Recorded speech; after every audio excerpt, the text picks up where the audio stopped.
You have to understand what the presupposition is working from. They're working from philosophical models that have been in vogue. I doubt that very many Christians who use presuppositional apologetics even understand the idealism that undergirds. Yeah, it's not. We haven't really evolved those abilities to a high degree, and their presupposition. So has the presuppositionalists evolved more than anyone else because they're so concerned about the universals? Yeah, because I mean, they take advantage of that. I mean, right. they found a weakness that is very common. And isn't that what religion and Christianity does? Exploit the gaps? Yeah. And then come up with a kind of, like you said, Jay, a kind of God of the gaps epistemology, right? Mm-hmm. Yeah. So we are back again, Ichabod. I am your host, Brady Goodwin, aka Be Good, and I have my trusted team in effect, Albert Kim and Jay Witt, short for Jehovah's Witness Protection. Some people still ask, like, why do you have a Jehovah's Witness on the screen? What do you have against Jehovah's Witnesses? He's not a Jehovah's Witness. He never was. But he is in Jehovah's Witness protection. He's I snitch. He's snitching on his former boss, Yahweh.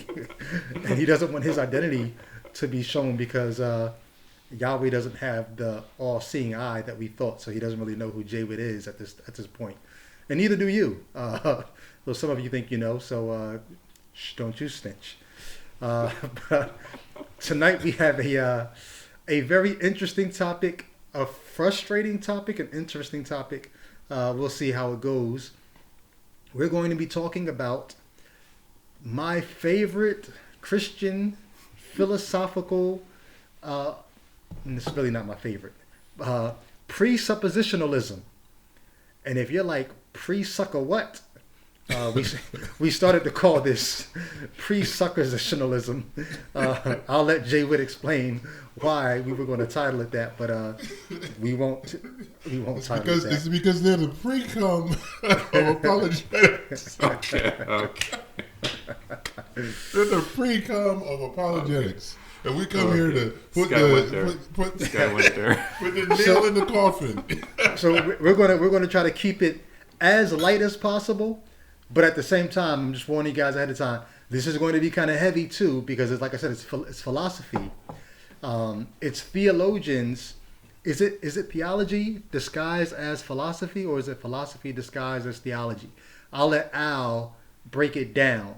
You're going to need your shovels because we're going to go digging deep in this episode. And with that said, Al, the floor is yours. Alrighty.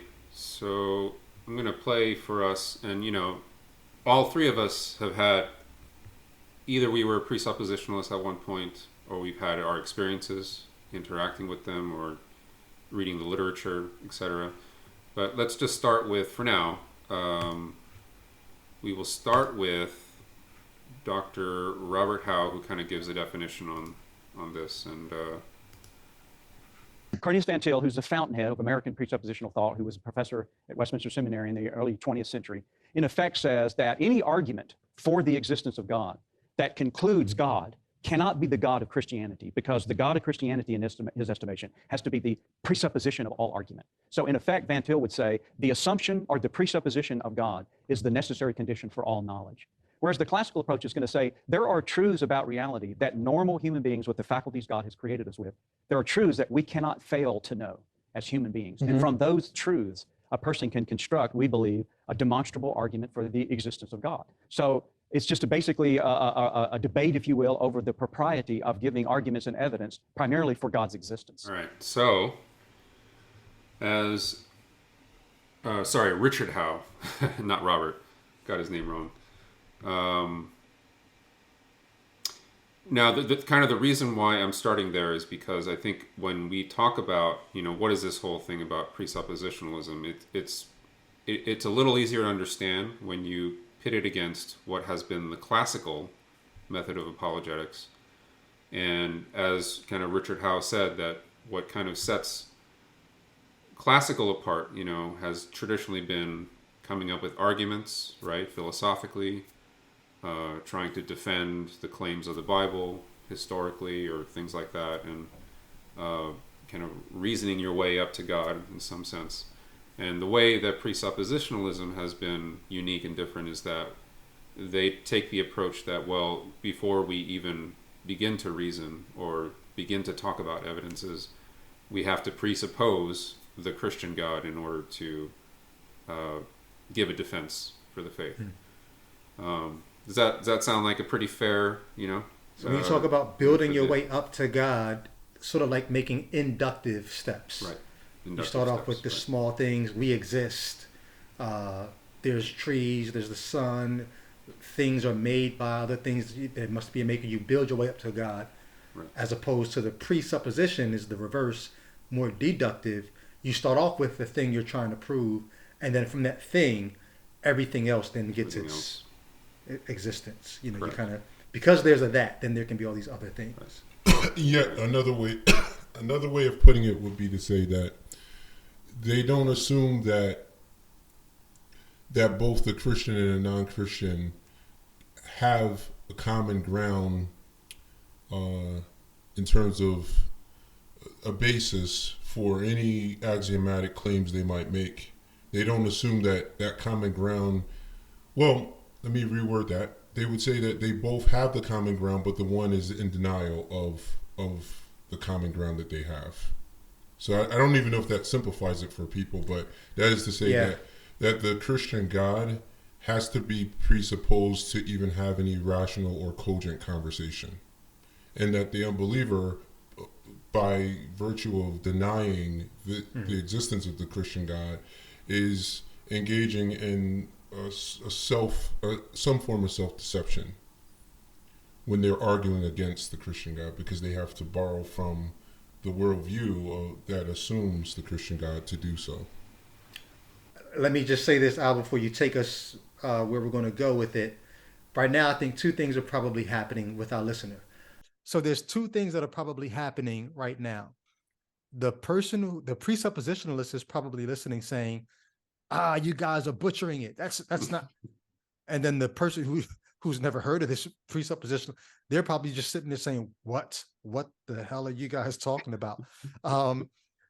If a so-called presuppositionalist says that's not presuppositional, they don't know what it is. You would agree with that, Albert, right?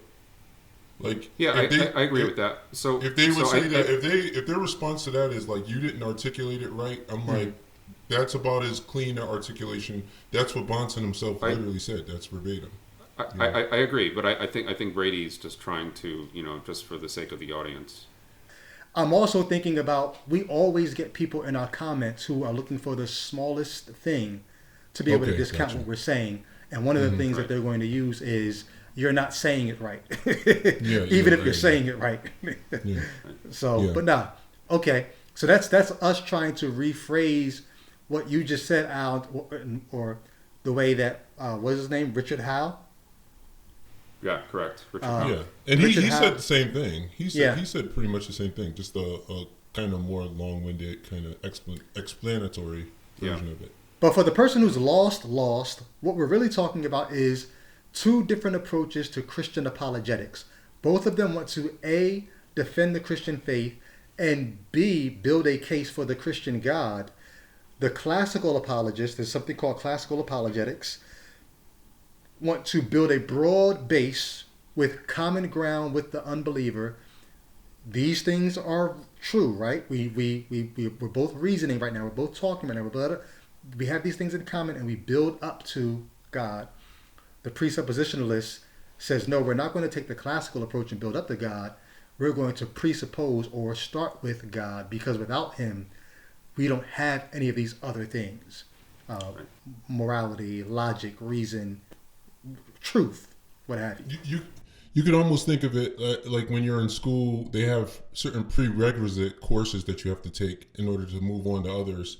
The presuppositionalist, I think it's just kind of good because they both are pre-words. The presuppositionalist is saying that a requisite or prerequisite to conversation is an acknowledgement of the Christian God. That is a necessary foundation for rational thought. Right. That's a great analogy. Let's come back to that one because I think that's going to be that's something that we could actually build on. Yeah, and another kind of point for the audience here is that as Richard Howe actually accurately said, that there are actually various forms of presuppositionalism and classical apologetics. So I think for our purposes, we're going to start with the founder of presuppositionalism, which is a certain brand, which is Van Tillian presuppositionalism. So we're not going to go into Gordon Clark. We're not going to go into John Frame, or any other conception, or even Francis Schaeffer's conception of presuppositionalism. We're going to stick to Cornelius Van Til. Yeah, Cornelius Van Til. Okay. So I believe, okay. by the way, like, this is just incidental, but by the way, his name being a very Dutch name, you'll notice a lot of Reformed people have these Dutch names because it's a cultural thing. Reformation theology, a lot of the more thorough theologians that you'll find they have a Dutch background. Yeah. Yeah, and that's something that we'll kind of go a little bit into as well when we talk about it. So before we, kind of dive a little deeper, because I wanted to talk about, the philosophical roots of Van Til's thought, but we also want to talk about how presuppositionalism has kind of made its way out into the culture and in the world. And particularly, a little bit in kind of the current day, modern day YouTube, that you would see, as well as we're going to go back to the quote unquote, the Great Debate, which was a debate that happened in the 80s between Greg Bonson and Gordon Stein, the famous debate. And so we'll get there. But before we kind of start down this road, I wanted to talk about actually real quick, just our own experiences of apologetics and presuppositionalism, and I'm kind of interested to hear, Brady, your thoughts, Jaywood, your thoughts on like, when did you, what was your experience with apologetics? How did you get into it? What was your So my first experience with presuppositionalism, I remember one of the members of the Christian rap group I was a part of, Cruz Cordero. He started trying to hip us to presuppositional apologetics back in the early 2000s. And he was so excited about it. And he was, because we were doing urban apologetics. We were out on the streets talking to Hebrew Israelites and 5% Muslims and all these different urban cults. And we were doing presuppositional apologetics there. I'm sorry. We were doing urban apologetics there. Yeah. And then he was like, yo, we need to try this new presuppositional approach. I didn't get it back then, and it's just like, I'll let him run with that.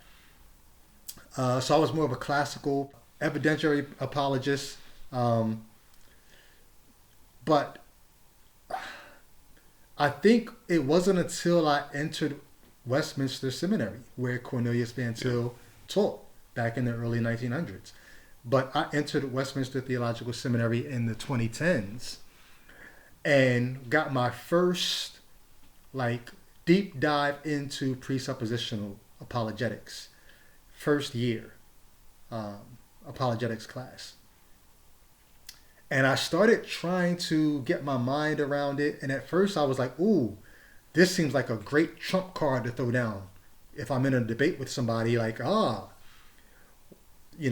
what's your definition of good? Like, how do you get good without God? How are you reasoning without God?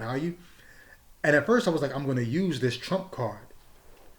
But the more I thought about it and tried to envision myself, like if you're a Christian, you sometimes when you're maybe laying in bed at night, if you ever wonder what Christians think about, I used to daydream about apologetic encounters and how I would use certain. And I remember at one point just feeling like it just feels manipulative. It feels feels wrong to be using this apologetic. Like it felt deceptive a little bit. Like, here I am assuming the thing that I'm trying to prove, but claiming unless I assume it, I could never prove it anyway. Unless I assume it, we couldn't even be having this conference. It's like I said, it's a trump card. And I just remember it left a very bad taste in my mouth. And when I deconverted, one of my mentors, who actually also graduated from Westminster, I told him just how I don't know what word I can use, like how disgusted I was by presuppositional apologetics. And he said to me, older white guy, his response was, it's because it's not true. Like it's not. He's a Christian. He's a Westminster grad, and he almost jumped trying to save me from deconverting. Like, well, that presuppositional nonsense. Like, don't let that be the thing that runs you away. I didn't accept that either. So come back to the faith. I'm like, no. It's not just that, but it's that too. Like, if your best argument for God is we have to presuppose him, that's not an argument. So that's my personal. And one last thing, my current experience with presuppositional apologetics is I don't often curse. I hardly ever curse. You want to hear me curse? Come at me with a presuppositional apologetic. I'm probably going to curse you out because it's nauseating to me, and we'll talk more about why that is later on. So I want Brady. I want to ask you a quick question Sure. because you went to seminary, you took classes with Bill Edgar, right? And now you when you deconverted, I'm assuming people tried to use those arguments on you. No. And well, not at the seminary. Bill Edgar didn't. Not when me and Bill Edgar talked, there was nothing about. He didn't come at me with the presuppositional apologetics. He didn't. Okay. And I was very thankful for that. Okay. For those who don't know, Bill Edgar he teaches, or he is professor emeritus now at Westminster Theological Seminary, and he taught apologetics. He's written several books on apologetics. Right. Yeah. Jay Witt, I'm curious about your experience. Yeah, honestly, this might sound not too exciting, but as I was listening to Brady, I thought about it. I don't think I was learning apologetics primarily to win other people over. I think for me, it was like the Christian sucking his thumb. I was self-soothing. I think as I went through Christianity and encountered things that were problematic or whatever, because any Christian who reads the Bible the way I did, which was every year I would go through it at least once, sometimes twice, you start encountering things that, if you're being honest with yourself, they're going to bother you. Like there's just no, either you're too unintelligent to be bothered by them. In other words, you don't think critically enough to see the problems, or you're just sort of reading, but you're not comprehending. That's a possibility. One can read and not comprehend. But if you're reading and you're comprehending, you're going to run into things that are going to bother you, for sure. If you're thinking deeply and you have a reasonable amount of intelligence. And one of the ways I self-soothed was to study apologetics. Because studying apologetics, while you're so-called answering the unbeliever, you're really answering yourself too. Because, I believe, help my unbelief, right? Yeah. Every believer believes that their faith can be aided on some level. And for me, I remember finding solace in the arguments that I found in presuppositionalism. Like, for instance, the problem of evil, which for the presuppositionalists can only be a problem if you have a God.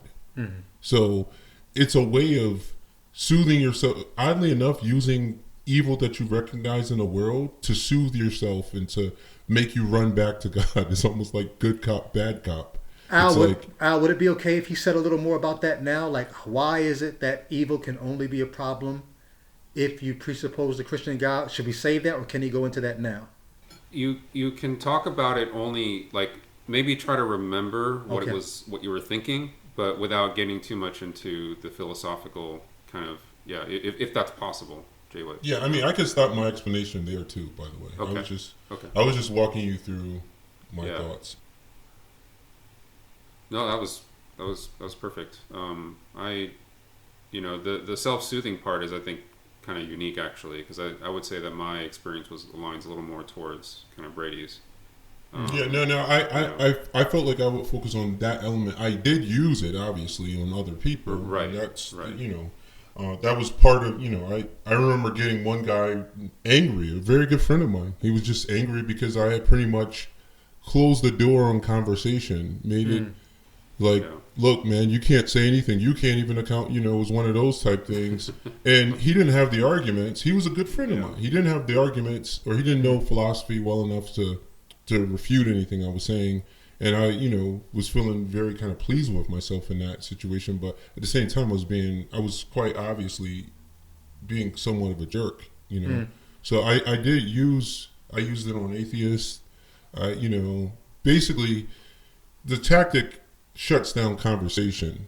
It makes people have to examine their rationale for even trying to employ logic and so forth. So it's a fantastic tool. Like, I mean, it's manipulative for sure. Mm-hmm. It's a way to really, because what it does is it gets down to the core and the crux of our axioms and our epistemological underpinning. And these are real problems in epistemology, but then it claims that it has the solution. That when I keep saying it, I'm saying presuppositionalism. Right. Claims to be the answer to these big problems. And yeah, lest I say too much here, I should turn it back over to Albert.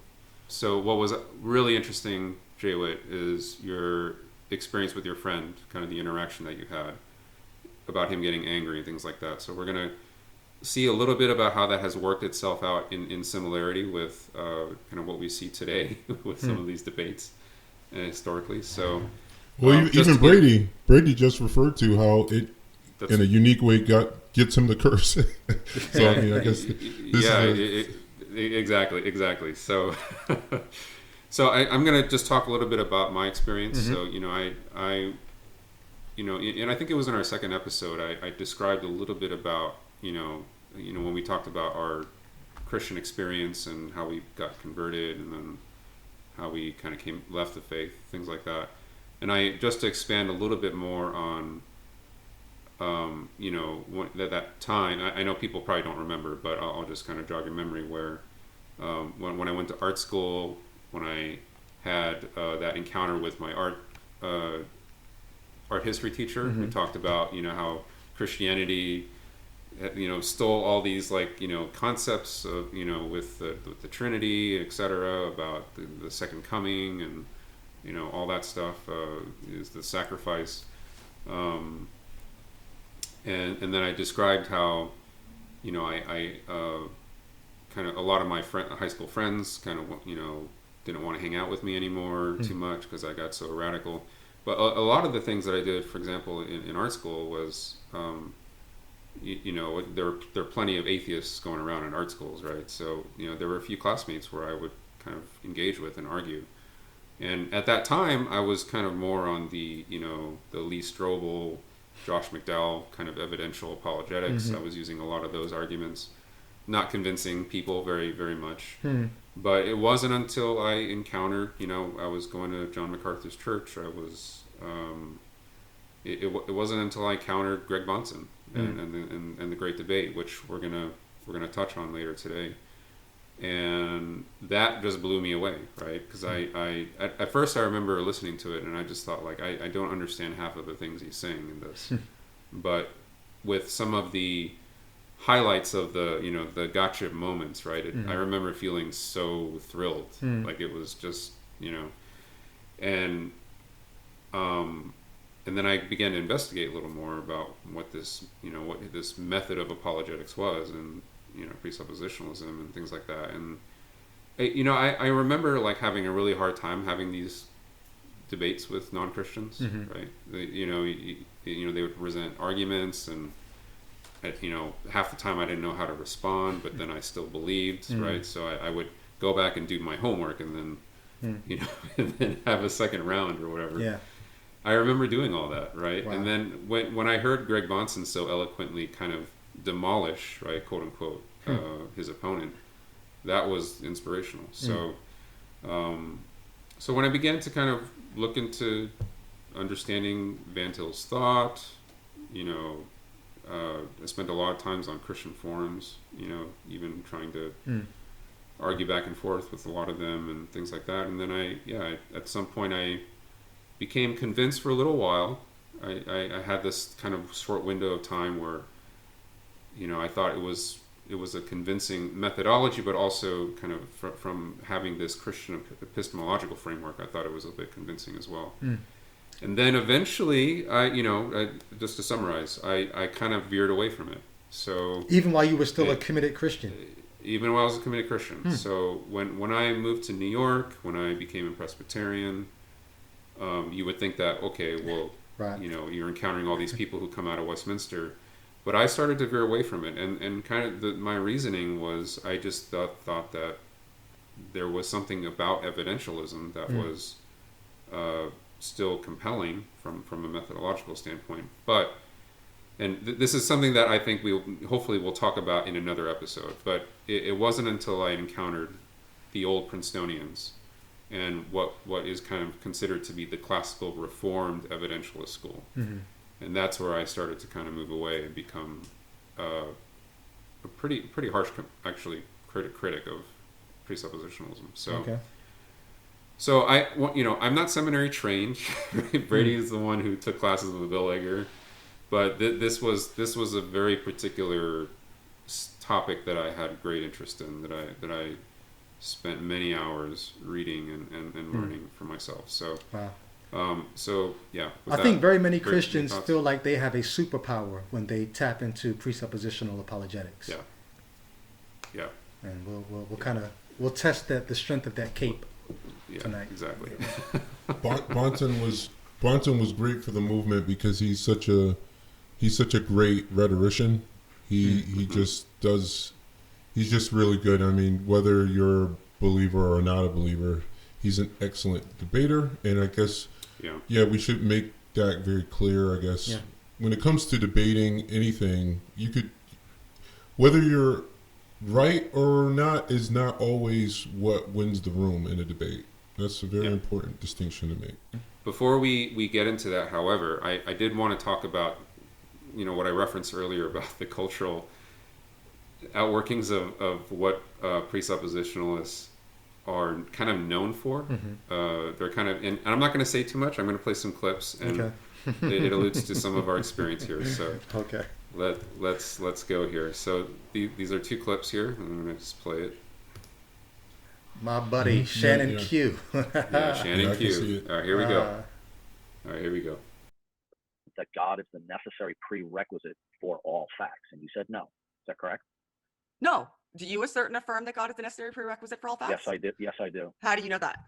Okay, he revealed it. Now, do you assert that God is the necessary prerequisite for all facts? Oh my gosh, this is great. Do I assert that God is, no, I don't, but you do because he revealed it to you, right? Okay, so I'm going to, this is going to be fun. I'm going to assume your perspective. I'd like to finish. You want to finish where you're leading me to? This is a manipulation tactic. No, it's not manipulation. No, it really is. You're leading me towards your desired outcome in the conversation. One second. You don't want to have a conversation. This is an interrogation that is leading you towards your desired outcome. I asked you a legitimate question about your atheism. No, that's what it is. You're leading me towards your proposed desired outcome and refusing to answer questions that are posited to you. Right. So is his name? That's Duncan Atheism. Yeah. So ridiculous. So I'm following. The second clip is going to be from the same self-proclaimed presuppositionalist. But let's talk really quickly about Shannon Q here and her response. And what I really, and I know that the audience doesn't get a whole picture here of what's going on. But it doesn't matter, right? So right now, let's just talk about the mode of argumentation that we've kind of tended to notice. And for that short bit that I was a presup, I know that Jay Witt, and Brady, we had these short windows. There is a style of argumentation that that is unique to presups, where it seems like they follow a script, right? And there's a very kind of linear line of argumentation that kind of takes place there. And what I love about Shannon Q, just how sharp she was in it didn't take her that long to realize what was going on exactly. She's had plenty of guests who were total jerks to her, and she's obviously total respect for her, but I think that sometimes it's just I kind of cringe a little bit. But at the end, I think towards the end of that debate, she said something that stuck with me. He was trying to critique or criticize the way she was responding to him. And her response was, I choose to be, I think she said, I choose to be interested, or choose to be, like, rather than become frustrated, I choose to be, I forgot what she said. I choose to be, it wasn't entertained, but something along the lines of, like, I'm going to be interested, and I'm not feigning, I'm not faking interest here. She was very interested in, like, you don't see how you're talking, you don't see how you talk to people. Sort of what you're saying. You don't see how you're leading me. You don't see how, it's very interesting that you don't see what you're doing, but I see it and I get it. So anyway, I like her tactic there. But to your point that you're making, I do, as I watch that debate, I do see the leading of the questions. It's the presuppositionalist approach is to try to pull the rug out from under their interlocutor. Right. To make the interlocutor feel like you don't have grounds for anything you're saying. And I have a ground for what I'm saying. My God is the ground of all being, all knowledge, all logic, all da-da-da. You don't have a ground, and you're pretending to stand on. You're pretending that you have a ground, but really the only ground that you could possibly have is the ground I have. So you're borrowing my ground to stand where you're standing. That's the script. And they're trying to pull the rug out from under the person they're talking to. And I think if you don't realize that, I'll never forget, I had a good friend of mine, a guy I was in ministry with for 14 years. One of the first conversations we had after my deconversion, he said, so what's the point of it all? I said, I think we're, if he was asking what was the point of all my interactions online, as I was trying to get people to think about the Christian faith more critically. I said, I just think it behooves us to become the best people we can be, to do good for each other. And he stopped the whole conversation and said, wait, good? Good? And he kept trying to get me to see how illogical it was of me to even use the word good if I deny God. Because only his worldview could possibly have a good. Right. I'm saying good compared to what? Without a God in my worldview. And I just remember sitting at the table like, I could play this game with you, but from where I sit, he posted about our interaction online. We were having lunch. He took a picture, almost like he was dunking on me, like he posterized me. Took a picture and posted it on Facebook and told everybody what he asked me and all that and how he got me to think. Wow. And I shared it, but I said, I don't think we saw that meeting the same way. I think we were both sitting there pitying each other, because he was pitying me for not having his ground of all being, his ground of good. I was pitying him for assuming something that he couldn't prove. And so, anyway, long answer, but that's my take. And Jay, before you chime in, I mean, I wanted to say a quick thing where, like Brady, you talked about how, it's about kind of tacking, having them to account for certain things, right? Certain ideas. But Shannon Q, she went into this debate. She wasn't actually originally assigned to this debate. Right. So she joined this debate kind of last minute, and she just kind of wanted to have a conversation. Yeah. So if anybody watches this debate. Not the great debate we're going to watch in a minute, but exactly. That was a great debate. That was a great debate, right? Yeah. So she spent this time trying to have this interaction with this guy, Mm-hmm. and then all of a sudden it just started getting kind of nasty. And then she kind of picked up on, oh, you're not here to have a conversation at all, and You're here to walk me through your script. this. Yeah, exactly. Jay, Wood, any comments to that one, or in general? Yeah, no. I mean, I would just say that at least, I don't know, half to 75% of the presuppositionalist goal, half of it is to just simply expose people to real problems, real epistemic problems that they may have not even thought of, and then claim to have a solution for them. But like, these are real problems. I mean, you'll see them in any Woody Allen movie or something. You'll see these issues of, okay, why do anything? Why is life? Why should I care about anything? How can I call anything wrong? And so these are actual problems that philosophers have wrestled with for centuries. That the average person is too busy just make it, they talk about is the Socratic happy pig, the idea, like, the average person is not engaged in this level of philosophical endeavor and thought from day to day because they're just busy living, but they uncover these problems in front of a person who may have never even thought of them because they're just busy just paying rent.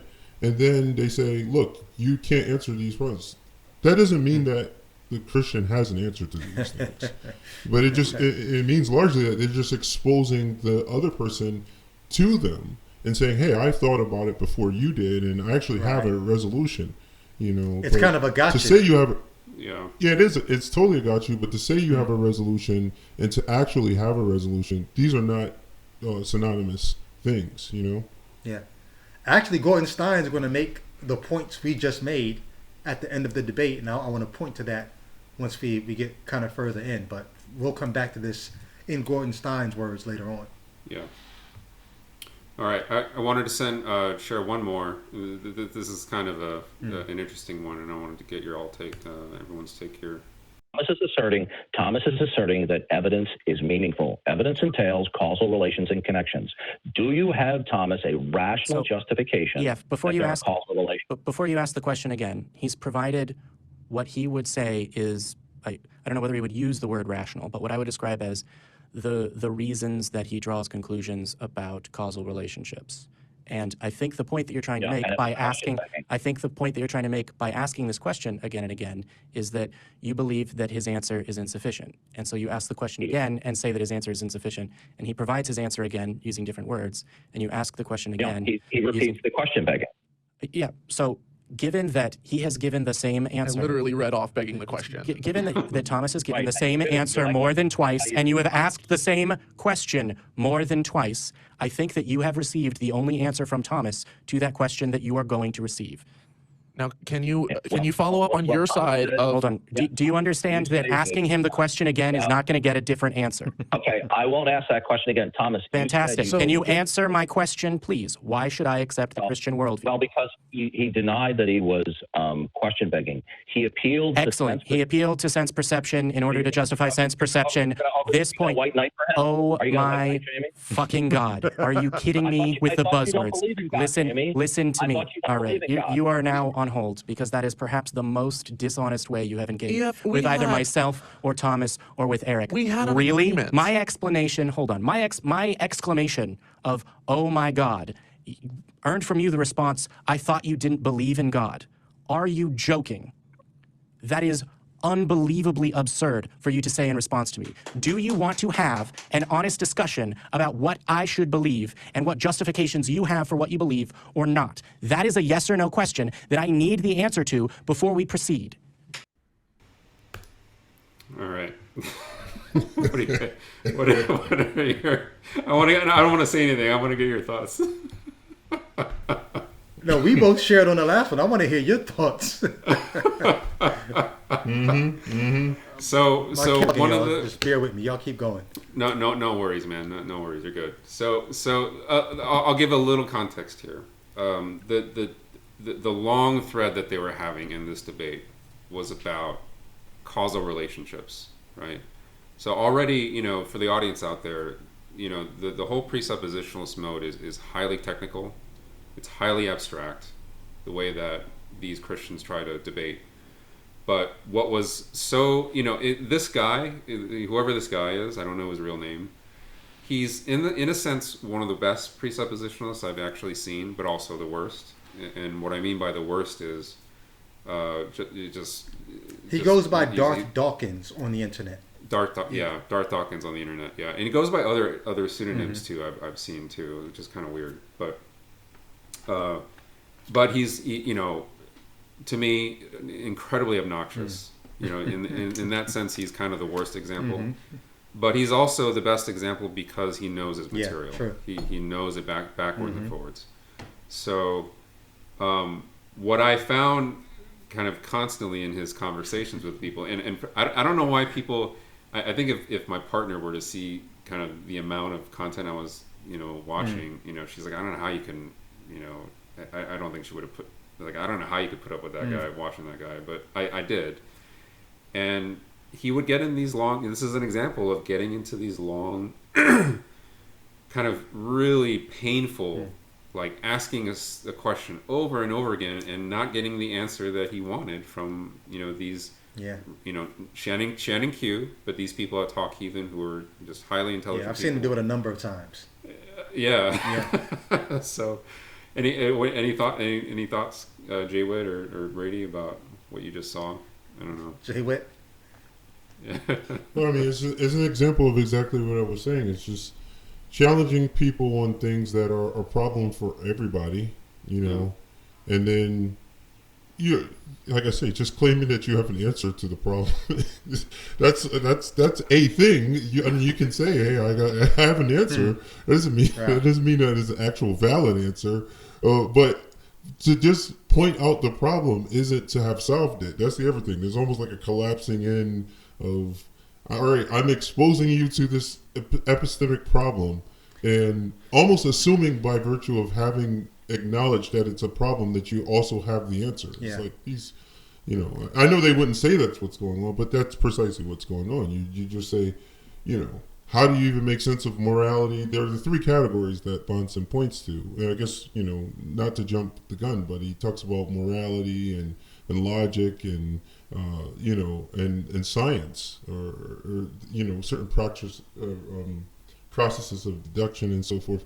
He's like, you can't make sense of the world without this kind of thing. And it's like, all of those are real problems, and all of those for us regular people in the real world, these are real problems. Once you get down to the bottom of all of those things that he names, all three of them, you have serious philosophical problems in front of people. Right. Morality, logic, and all. It gets very abstract. It gets to a point where you almost, because of their axiomatic nature, you run out of language to really kind of describe their. I don't want to go too far. I mean, I see you smiling, Alan. I guess you have something to say there. I wanted to say quickly that. If anybody were to watch more of these debates, here's kind of an interesting thing, right? These are highly intelligent people conversing with, this presuppositionalist, and these people are, they're educated to a fair degree in philosophy. They're educated to a fair degree in the Christianity and the Bible, things like that. What I find kind of funny about the whole thing a little bit is, they when he's making claims about concrete absolutes or contingent truths and the self-containment of God and how all these things, that they're trying to argue about the precondition of intelligibility, things like that. The abstract nature in what you just described, Jay Witt, even to kind of seasoned, educated people, it's really difficult to actually follow.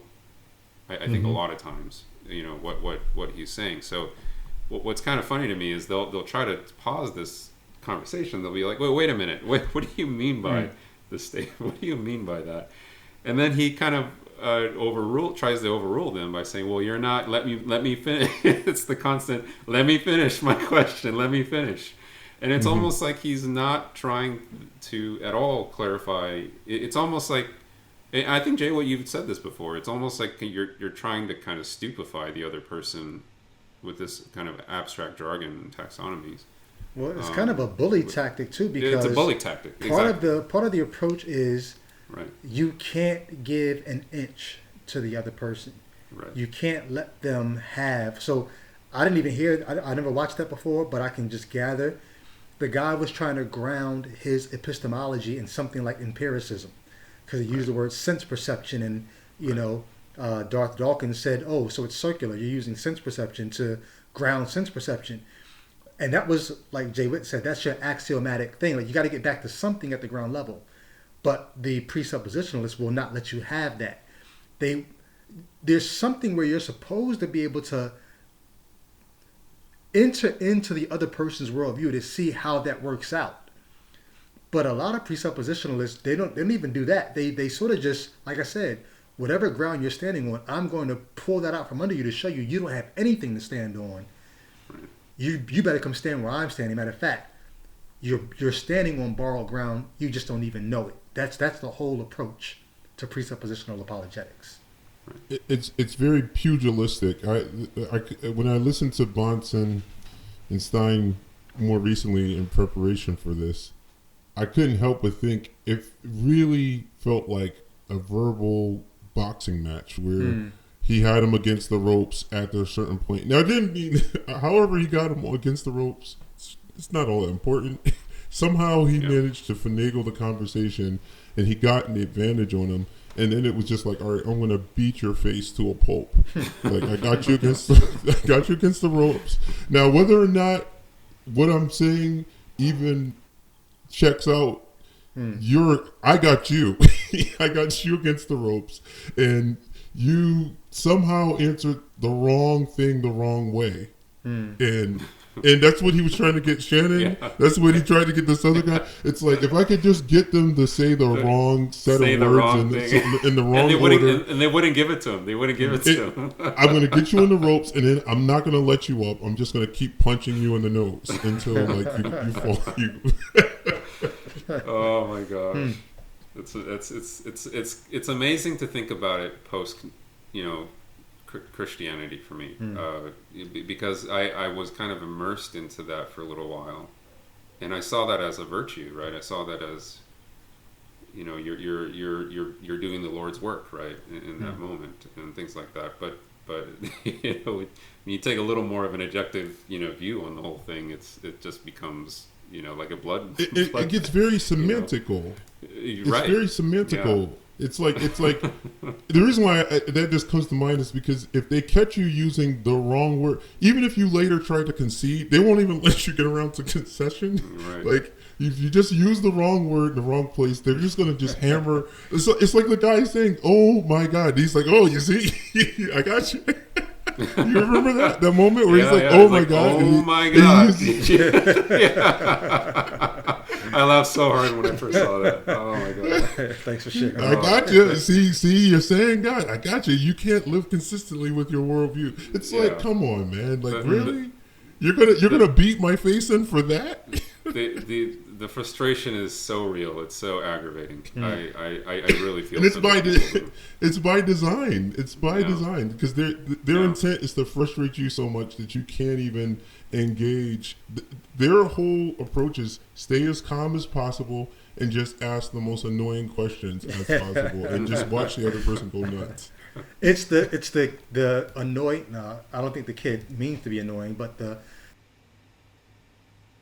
it's the incessant child asking the why question, or where'd that come from? Where'd that come from? Where'd that come from? Just poking and poking and poking, while not admitting that the thing that they're answering the question with is just as questionable as whatever you'd say. Matter of fact, more so, because we've never seen it.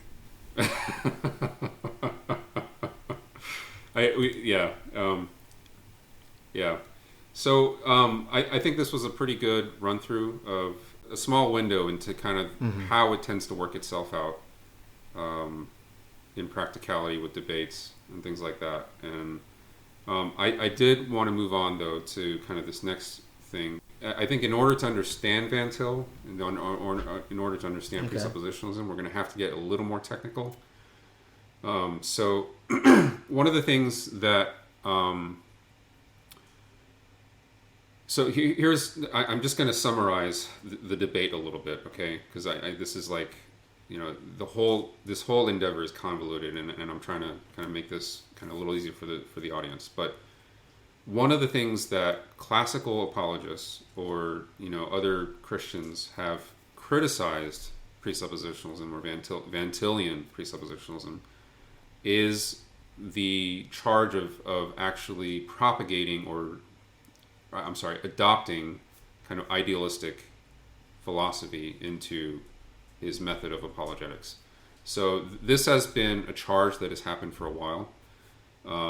And I wanted to play a quick clip. And for those of you that don't know what idealism is, it's the philosophical movement more or less promulgated by Immanuel Kant, right? And just to summarize it all it means, it's the philosophical idea that our minds construct the world around us. So the kind of opposite view would be more the empiricists, right? David Hume, that believe that no, well, we don't have any kind of innate ideas. We construct the world based on our experience. So that's the kind of fundamental difference between the two. Yeah. So once again, it's just kind of work with that. And when I play this next clip, this is from Brady's familiar with this professor from Westminster. It's Lane Tipton. Oh, yeah. I love Lane Tipton, yo. I had him for you missed the doctrine. guy? I had him for Doctrine of Christ and Doctrine of Salvation, and even when my faith started to get shaky, my last year of seminary, he lit a fire under me with his Doctrine of Christ and Doctrine of Salvation course. So I haven't seen him since then. So this is going to be a treat for me. So let's see. Okay. Okay. Awesome. And to be honest, I have a little bit of an I mean, I've never met him, but I remember him talking about Union of Christ, and I remember actually really liking, how he kind of formulated that. You said union. You meant union with Christ. I'm pretty sure, right? Union you said with union Christ, of. correct. Yeah. Correct. I'm sorry. Yeah, union with Christ. Yeah. So I'm going to share my screen, and we're going to play a little Tipton here. So just to reiterate, this is his defense with the charge that Van Til is using idealism to construct his method of apologetics and Christian epistemology. So others who were claiming that Van Til was an idealist. Look at the terms he uses. He's an idealist. And now we're seeing a resurrection of this with the criticisms from Fesco and others who are presently resurrecting a criticism from 70 years ago. So how did Van Til relate to idealism? What was his intent? And not just his intent, but what do his writings demonstrate about his awareness of idealism and his fundamental critique of it? That's something we deal with in the course, both in the intro and the first lecture and then in the final lecture. And let me just put it this way. The hallmark of idealism, the absolute idealism that Van Til was interacting with, is that the absolute needs the particulars of the changing space-time world to achieve full self-consciousness, to come to full actualization. Put it this way, Barth actualizes the mutuality of God and man at the alpha point in the Christ event. That's where God and time, God and man come together in this third time, and both are mutually becoming in the Christ event. For the absolute idealist, there is an incremental movement by which the absolute comes toward full self-actualization, comes toward full self-consciousness of both self and the world through a process of interaction with space-time particularity, moving toward what Hegel called a concrete universal, where there's nothing in the universal not expressed in the particulars, there's nothing in the particulars not contained in the universal. And the point of absolute idealism is that the absolute becomes absolute only at the omega point of an historical process. Van Til pastes Barth and pastes the idealist, but now we're talking about idealism. Van Til says, no. If you're looking for a concrete universal, a fully self-conscious, self-contained, self-complete entity, do not think of an historical process moving toward an omega point and yielding a concrete universal. Rather, think of God himself as self-contained, self-complete, immutable, impassible, and simple in all of his relation to creation. From its alpha to its omega, that God remains self-contained at every point along the line. There is no becoming, there is no development, there is no unactualized potential in God. And so Van Til's critique of absolute idealism, we could talk about Kant if we decide to, is that it reduces to pragmatism, to the idea that space and time and change and chance are fundamental to the identity of the developing absolute. And so Van Til's brilliant critique of idealism, and by the way, if you don't understand his doctoral dissertation and his critique of idealism, you're going to miss the rest of his theology and his critique of post-Enlightenment theology and philosophy in particular. His critique is that absolute idealism is no better than pragmatism. Why? Because it cannot affirm at any point the self-contained, self-complete, triune personal God. And so in this lecture series, we try to feature that and say that when Van Til uses the language of the concrete universal, it's analogous to John using the Logos theology, using the Logos language in John 1, and saying the Logos is not an immanent principle of rationality, but the self-contained person of the Trinity, that second person of the Trinity, eternally begotten of the Father, and as such, immutable, impassible, and self-contained. So Van Til's language of concrete universal, far from being a concession to idealism, is the strongest conceivable critique of idealism, because he's saying that what the idealists are after, a concrete universal, cannot be found through a historical process that yields a concrete universal. You have to begin with the one and in whom unity and diversity are equally ultimate and equally immutable from all eternity. So let me kind of summarize. I know that was highly technical. My life hurts. So Van Til, right? He's a Dutch-American theologian. He comes from the Dutch, in a sense, the Dutch Reformed kind of school of thought, right? He goes to America, he moves to America, studies at Princeton. He studies under idealist philosophers at Princeton. And this is all happened before he kind of devised his own, Christian epistemology and presuppositional approach. But what Lane Tipton, so this is something that I've always kind of had this charge to a little bit against Van Til, that what he's essentially doing is he's applying idealistic concepts and then, using that to kind of develop his method.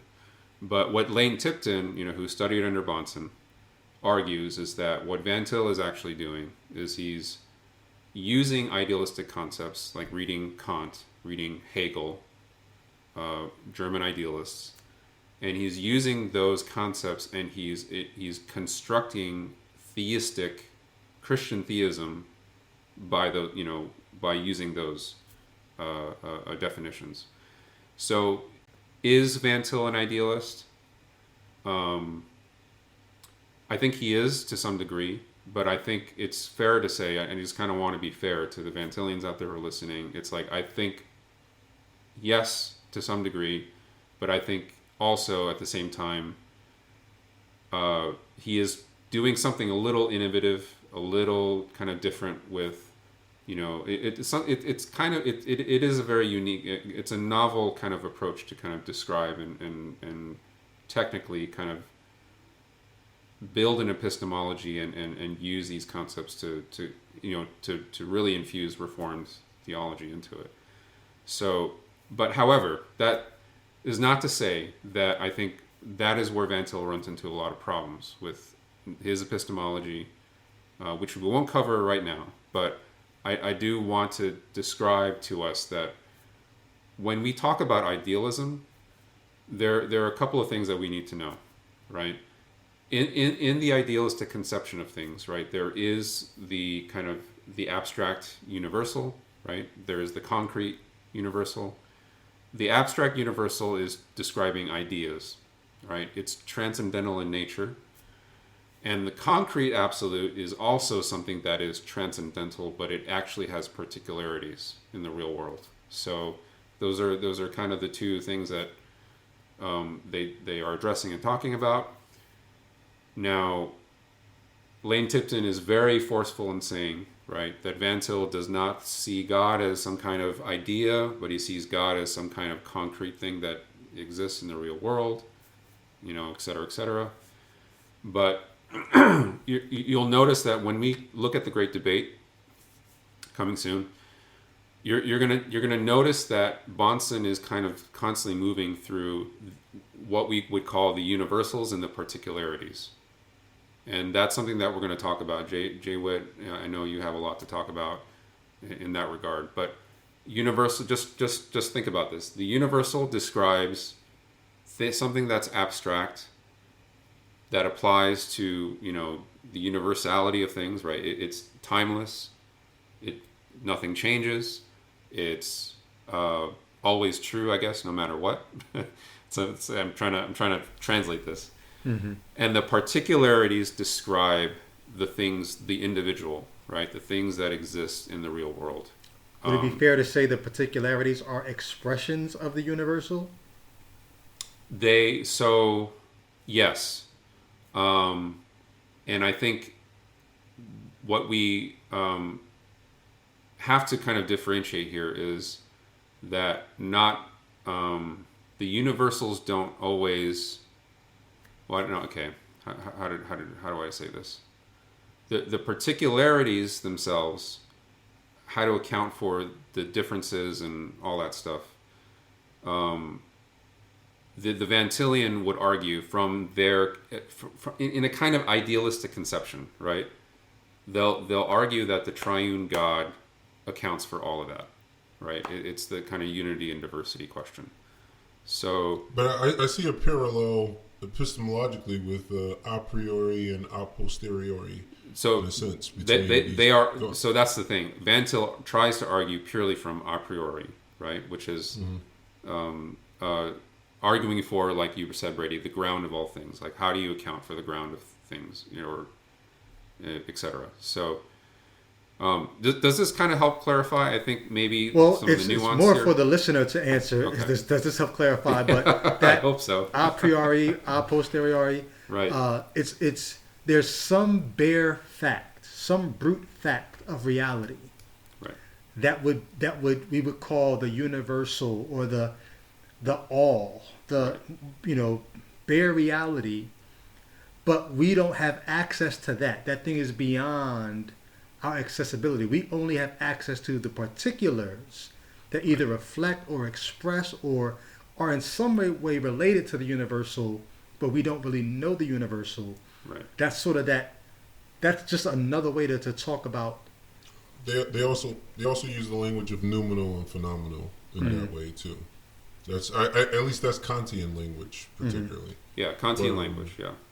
Exactly. I think what you alluded to a bit earlier, and I'll just duck right out after I say this, when you said, Jazz, I know you have a lot to say. I think you're probably alluding to the conversation where I was saying that Bonson uses the word, and if you pressed him on intelligible, it's basically a synonym for logical, right? That was the conversation we had where I was saying that it's circuitous in a sense, or a circular argument in the sense that he's, in the same sentence, he'll say that it's you can't provide the necessary preconditions for intelligible experience in science, logic, or morality. Go ahead. Let's save it for actually when we listen to the great debate. Yeah. But that's what you were referring to, right? I was just asking a question. Is that what you were referring to? No, not necessarily. Okay, all right. So, all right, that's right. fine. Yeah. Now, I had one last point that I wanted to make. I think for all of us, and just so the listener is clear, what you're going through right now is these are sort of the prerequisites. These are the things that you at least need to have heard before, or in some kind of way, at least they came across your ears, so that when we watch these clips from the great debate, that's not the first time you're hearing them. That's what we're doing right now. Right. Hey, Albert, can I just say something real fast? I'm sorry. Sure, go ahead. Based on what he was just saying, and after you've acknowledged what Brady just said, just realize just how freaking convoluted the whole discussion is, and that's part of the tactic is to make any argument, any game be on the home turf. No matter where the conversation begins is to bring them back to your home turf, and so that you can win there. That's it. Okay.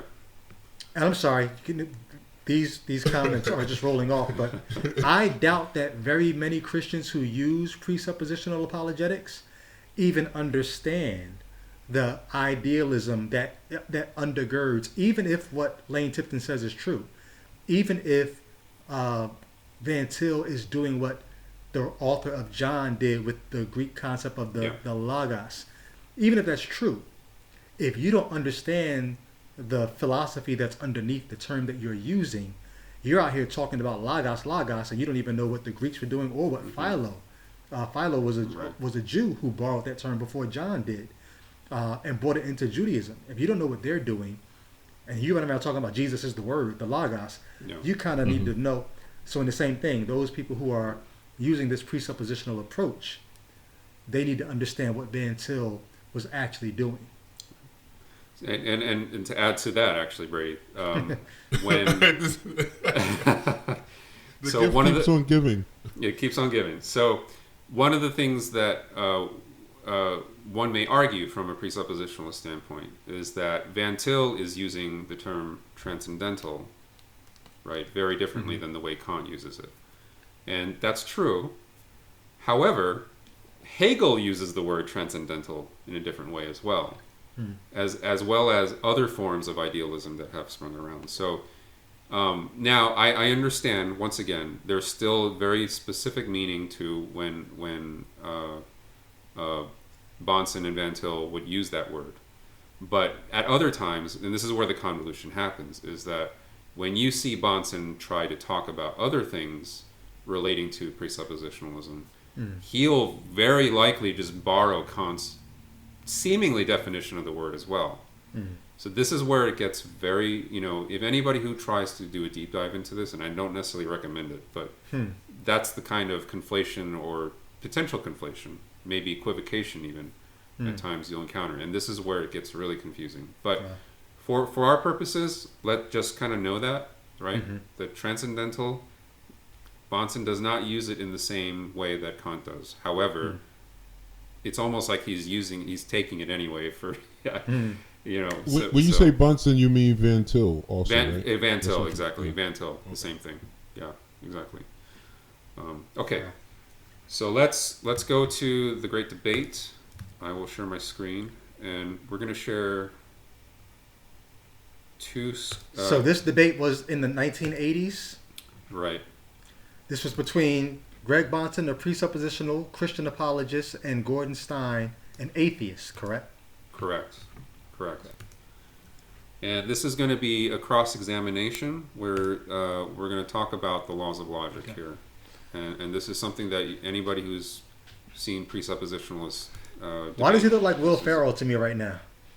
That's because he looks like Will Ferrell. He looks like Will Ferrell. Like you're about to play Anchorman or The Candidate or something. Exactly. All right. Here we go. I'm going to have to take a minute here. That is ridiculous. The campaign. I'm sorry, not the candidate. The campaign. Oh, yeah. Yeah. Oh gosh. It's ridiculous. Yeah, that's the perfect. That's the perfect. Cam Brady. All right, I'm sorry. All right, here we go. Dr. Stein, did you hear Dr. Bonson use the following argument? The Bible says that God exists, and the Bible is the inspired word of God. Therefore, what it says must be true. Therefore, God exists. You did not use that. You just assumed that that was so because you were quoting from the Bible as if it I didn't ask you what I assumed. I asked you if I used that argument. No, you did not use the argument, but you used the results of the argument. Dr. Stein, you mentioned 11 basic proofs for the existence of God. Did you mention the transcendental proof for the existence of God? No, I didn't mention it by name. I think it is not a proof. I would not call it a proof, as I understand it from what you said. On that point. In other words, you didn't deal with that particular one. Are all factual questions answered in the very same way? No, they are not. They're answered by the use of certain methods, though, that are the same. Reason, logic, and presenting evidence. Right. I heard you mention logical binds and logical self-contradictions in your speech. Mm-hmm. You did say that? I used that phrase, yes. Do you believe there are laws of logic, then? Absolutely. Are they universal? They're agreed upon by human beings. They aren't laws that exist out in nature. Are they simply conventions, then? They're conventions, but they're conventions that are self-verifying. Are they sociological laws or laws of thought? They are laws of thought which are interpreted by men and promulgated by men. Are they material in nature? How can a law be material? That's the question I'm going to ask you. I would say no. Dr. Stein, now you have an opportunity to cross-examine Dr. Bonson. Dr. Bonson, would you call God material or immaterial? Immaterial. What is something that's immaterial? Something not extended in space. And can you give me an example of anything other than God that's immaterial? Laws of logic.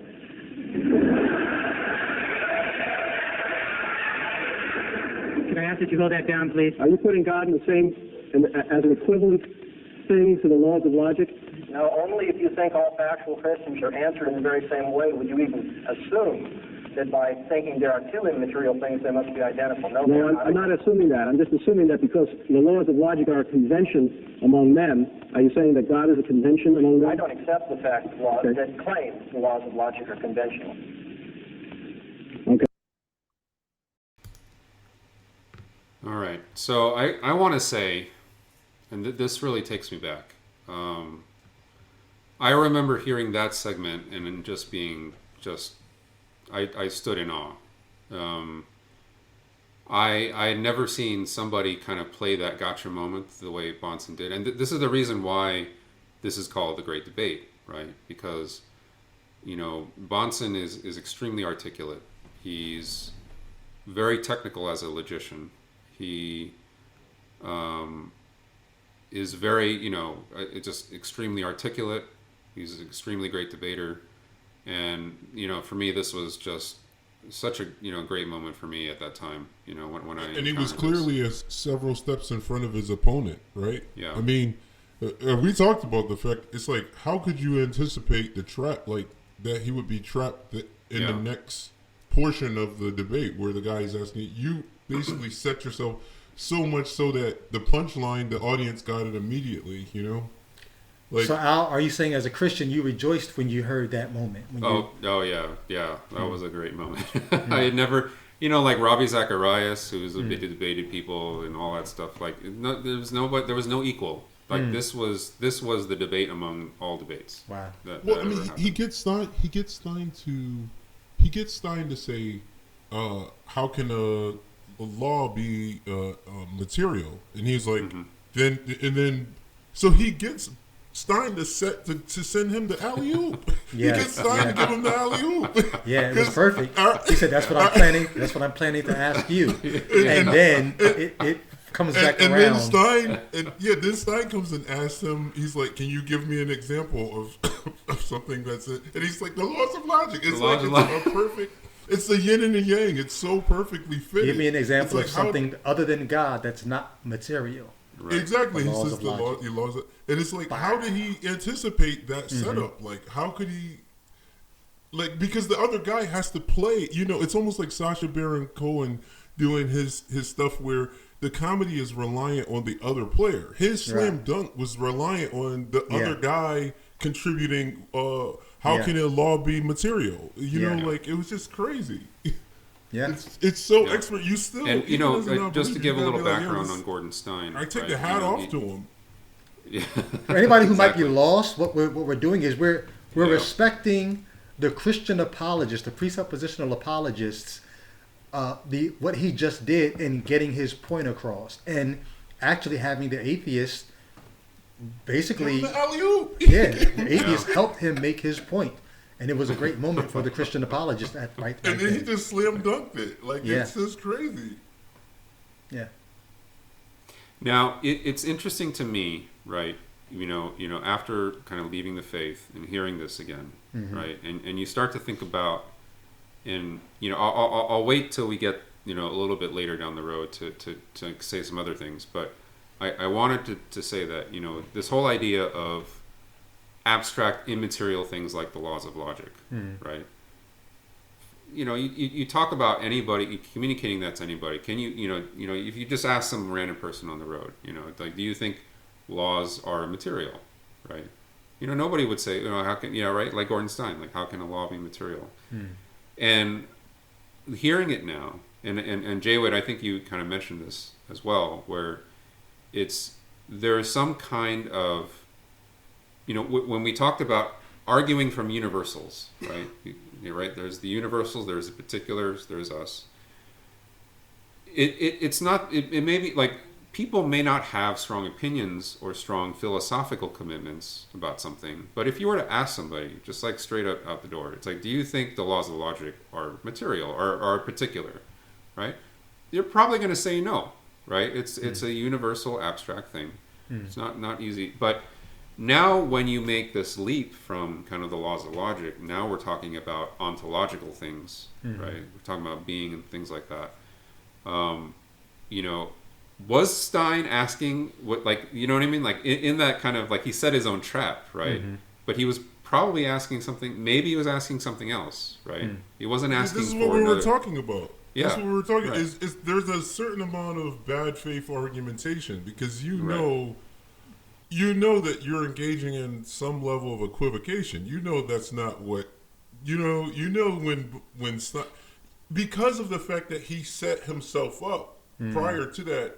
It's almost like when they say with the text, they would say, how did the text contradict itself later? You know how they'll say in Genesis, how would you expect him in, was it Genesis 2 and Genesis 3? yeah, we'll get, yeah. I wanted to get there later. Yeah, go ahead, yeah. I mean, you get the analogy I'm drawing? Because they'll yeah, say, yeah, like, I get it. Yeah. Like, why would he write something that was contradictory to what he wrote previously? And then, if you apply that same logic here, right, and to Stein, why would you think that he would...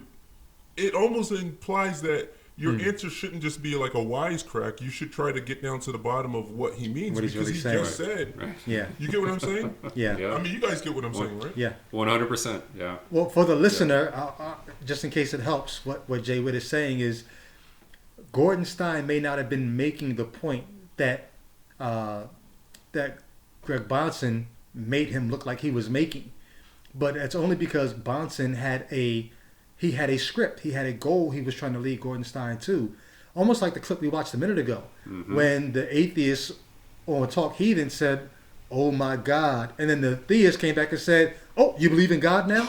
Like, no, I wasn't saying that, but you're looking for any, yeah, you're equivocating, but you're being unfair to me because the point I'm trying to make about laws of logic is not the point you're trying to make, but the fact that you've caught me out here on this ledge, now you can kind of slam the window shut behind me, and now I'm out here on this ledge looking crazy.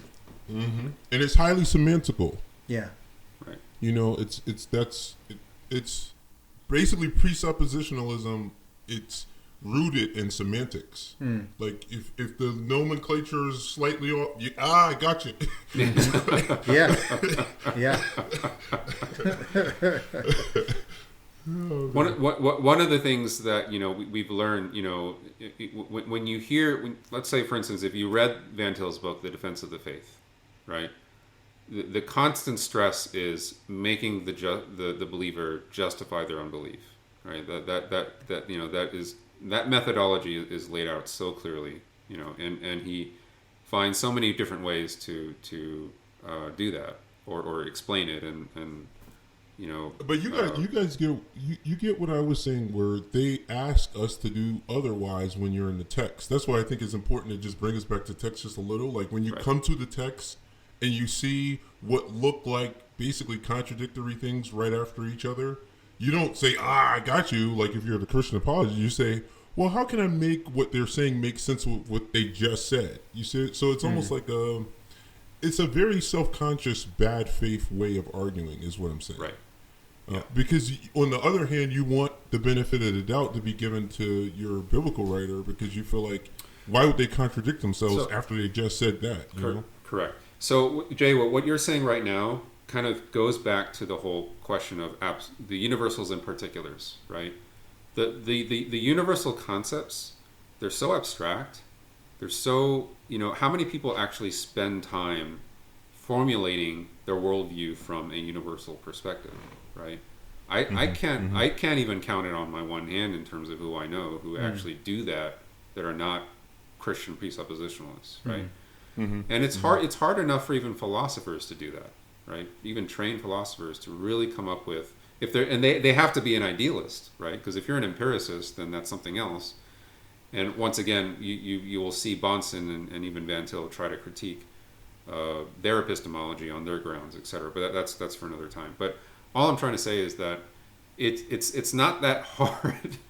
It's not that hard to corner somebody when you're talking in these kinds of technical universal concepts. It's just not, that's you're demanding absolutes. You're demanding universals, right, where someone else is clinging to particulars. Right, and they may. You can imagine it. You can think about. Let's say if you were asked the question about something universal, you can think about it for that time. But to have the technical expertise in that takes a lot of time and a lot of work to develop, and most people don't do that.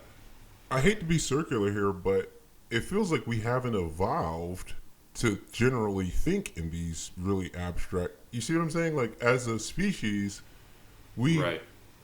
our thinking didn't, like, our brains haven't evolved in such a way to make us particularly expert at these larger, more abstract sort of reasoning.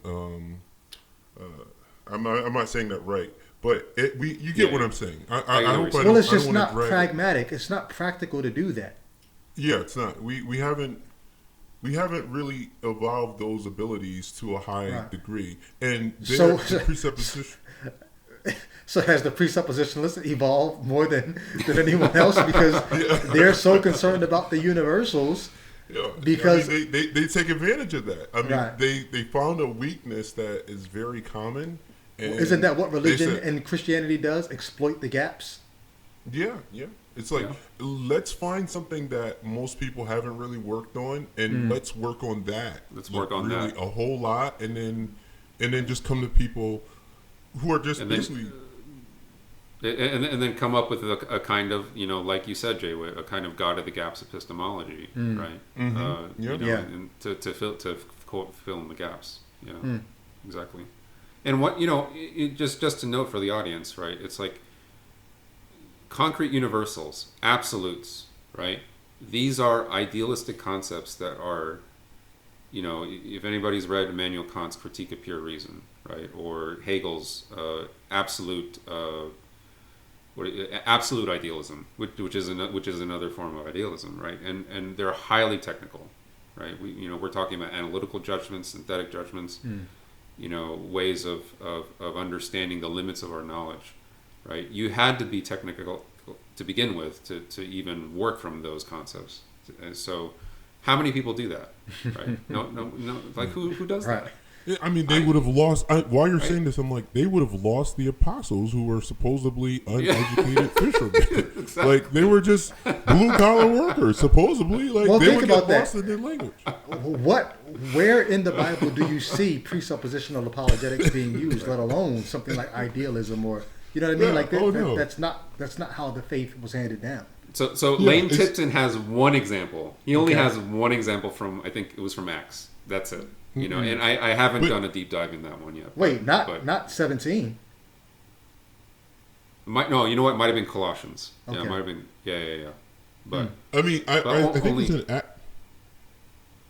Go ahead. In Acts, they actually marvel at the fact that these uneducated people are speaking and the stuff they're marveling over is nowhere near as convoluted as idealism and Hegel and Kant. Yeah. So you just imagine, it's almost like Van Til popping his collar at the apostles or something. It's like, well, if you think you had, the Pharisees and stuff with their mouths open, what do you think they would have thought for Van Til statement? They would have just like, Yeah. Yeah, there's no way that would fly with early Christianity. No way. But you have another clip, Al? Or? Yeah, I have another clip, yeah. Let's move to the second one here. All right, so this one, we're going to talk about the transcendental argument for the existence of God. So let's... this is a rebuttal that Bahnsen gives to Stein, once again, Stein has never heard this argument ever before this debate. Never. So this is Bahnsen's he's kind of trying to clarify and reiterate, but also kind of doing it in a kind of crummy, bullyish way, looking back at it now. But look at how he tries. Tone, right? Yeah, the tone and etc. So, okay, let's play this for a little bit. Logicians are having a great deal of difficulty deciding on the nature of their claims. Anybody who reads in the philosophy of logic must be impressed with that today. Some say that the laws of logic are inferences comprised of judgments made up of concepts. Others say that they are arguments comprised of propositions made up of terms.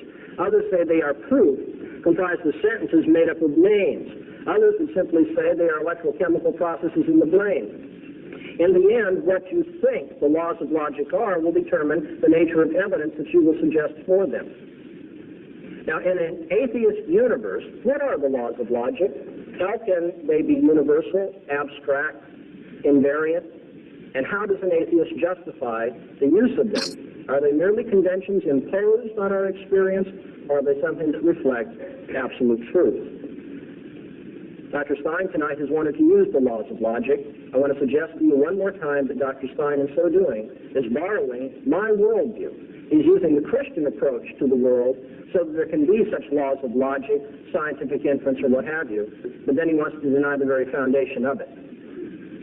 Thank you, Dr. Bonson. Dr. Stein, you now have an opportunity to cross-examine Dr. Bonson. This will last 4 minutes. Is mathematics either atheistic or theistic? Foundations of mathematics, yes. Which? Theistic. Theistic? Christian theistic. How do you figure that?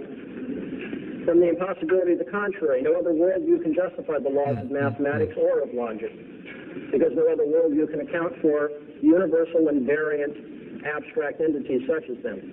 Do you think it's fair, since you pointed out that logicians themselves are in great disagreement about the nature of the laws of logic, to ask me to explain them in a way that you would find satisfactory? Yes, it's fair.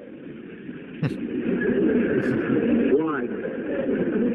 Because this is a rational debate about worldviews. You have a naturalistic worldview, I have a supernaturalistic one. I want something even beginning to be an answer of how a naturalist can justify a universal abstract entity. I haven't heard one yet. Okay, is logic based upon mathematics? No. Never? Not symbolic logic, for example? No. I would disagree with you. Well, if we want to get into Russell and Whitehead and debate those issues, we'd be glad to do that. But if you ask a simple question, I can only give you a simple answer. You said that... Assume the opposite. As far as I'm concerned, as a Christian, I'm not committed one way or another to that. If you want to say mathematical laws and the permutation laws of math are the same as those used in logic, that's fine. How do you justify either one of them is my question. Well, I would ask you a more fundamental question, that is, you explained that the laws of logic reflect the thinking of God. Number one, how do you know this? And number two, what does it mean? What difficulty are you having understanding what does it mean? I don't know how you are privy to the thinking of God. He revealed himself through the scriptures of the Old and New Testament. And that explains the logic. That explains logic. That explains why there are universal standards of reasoning, yes. It doesn't explain them to me. Could you explain them again? Yeah, we have Bible studies from time to time where those things can be delved into. You mean you spend some time rationalizing the irreconcilable, or reconciling the irreconcilable? So that's just, like the two accounts in Genesis, the two pedigrees of... This is a cross-examination. If you have something other than a rhetorical question, I'll try to answer it. Well, it's not intended as a rhetorical... All right. So... I would reference the two accounts in Genesis. I wasn't even referencing that, but I was using it more as an analogy, but it's interesting that he brought that up. He brought that up. So what I find interesting... So... There's a little bit more to unpack here about how we got there, but I think when Stein brought up the two accounts in Genesis, right? So this is the whole problem that I had with presuppositionalism at a certain point, right? Because when you're doing pure theoretical deduction, right, that does not lay any kind of claim for. It does not validate or verify anything in a sense that validates the claim that it is the Christian triune God that that is the precondition for whatever, right? So when we're talking about the laws of logic, right? Stein brings up the whole account of Genesis. We talked about, right, in your book, right, Brady, right, Genesis 1 and 2, the two accounts, right? How do you account for that contradiction? And then Bonson doesn't want to address it at all. So. You know what I mean? So, but here's the thing: nobody caught that. Nobody in the audience caught that. What they caught was the whole Bonson thing about, well, we have Bible studies from time to time, and they thought it was a hilarious remark. Right. Yeah. As meaning, we do Bible studies to actually hash out what are these universals that God is telling us, right, from His divine revelation. But the moment that Stein actually asks him to account for something, then what happens? Well, see, I think well, he uses humor. He uses humor. He uses humor. That's how they Exactly. always. right. We Throw saw off the Keller scent. doing that on the previous video we went through. Keller did the same thing. Whenever the hard questions come up, either they throw up mystery or they actually use humor as a deflectionary tactic to get you to look somewhere It throws else. off the scent of the person that's sniffing out something's wrong here. Now, see, Exactly. here's the thing. I'd be willing, and you guys tell me what you think about this. I'd be willing to give the presuppositionalists at least this much before I take it away from them. And that's this. Okay, you do have a worldview that's filled in the gap. Everyone else has a gap there. What's the basis of logic? We have a gap. We don't know. Right. We don't know what the foundation. We don't know what the base reality is. You have a worldview that fills in, but I'm not borrowing from yours. My worldview just simply says we don't know yet. I don't have to borrow from yours. I know that when I touch a hot pot, it scalds my hand. I don't have to be a Christian or accept your God to know that. That's my experience. That's the reality of the world that I live in. You filled in the gap. Congratulations. But what Stein tried to do is take a look at, now let's see what you filled in the gap with. And then we get to this whole illogical concept of your God and his revelation, but you don't want to talk about that. You just want the credit, the trophy. He did answer that, and that's what I talked to Albert about earlier.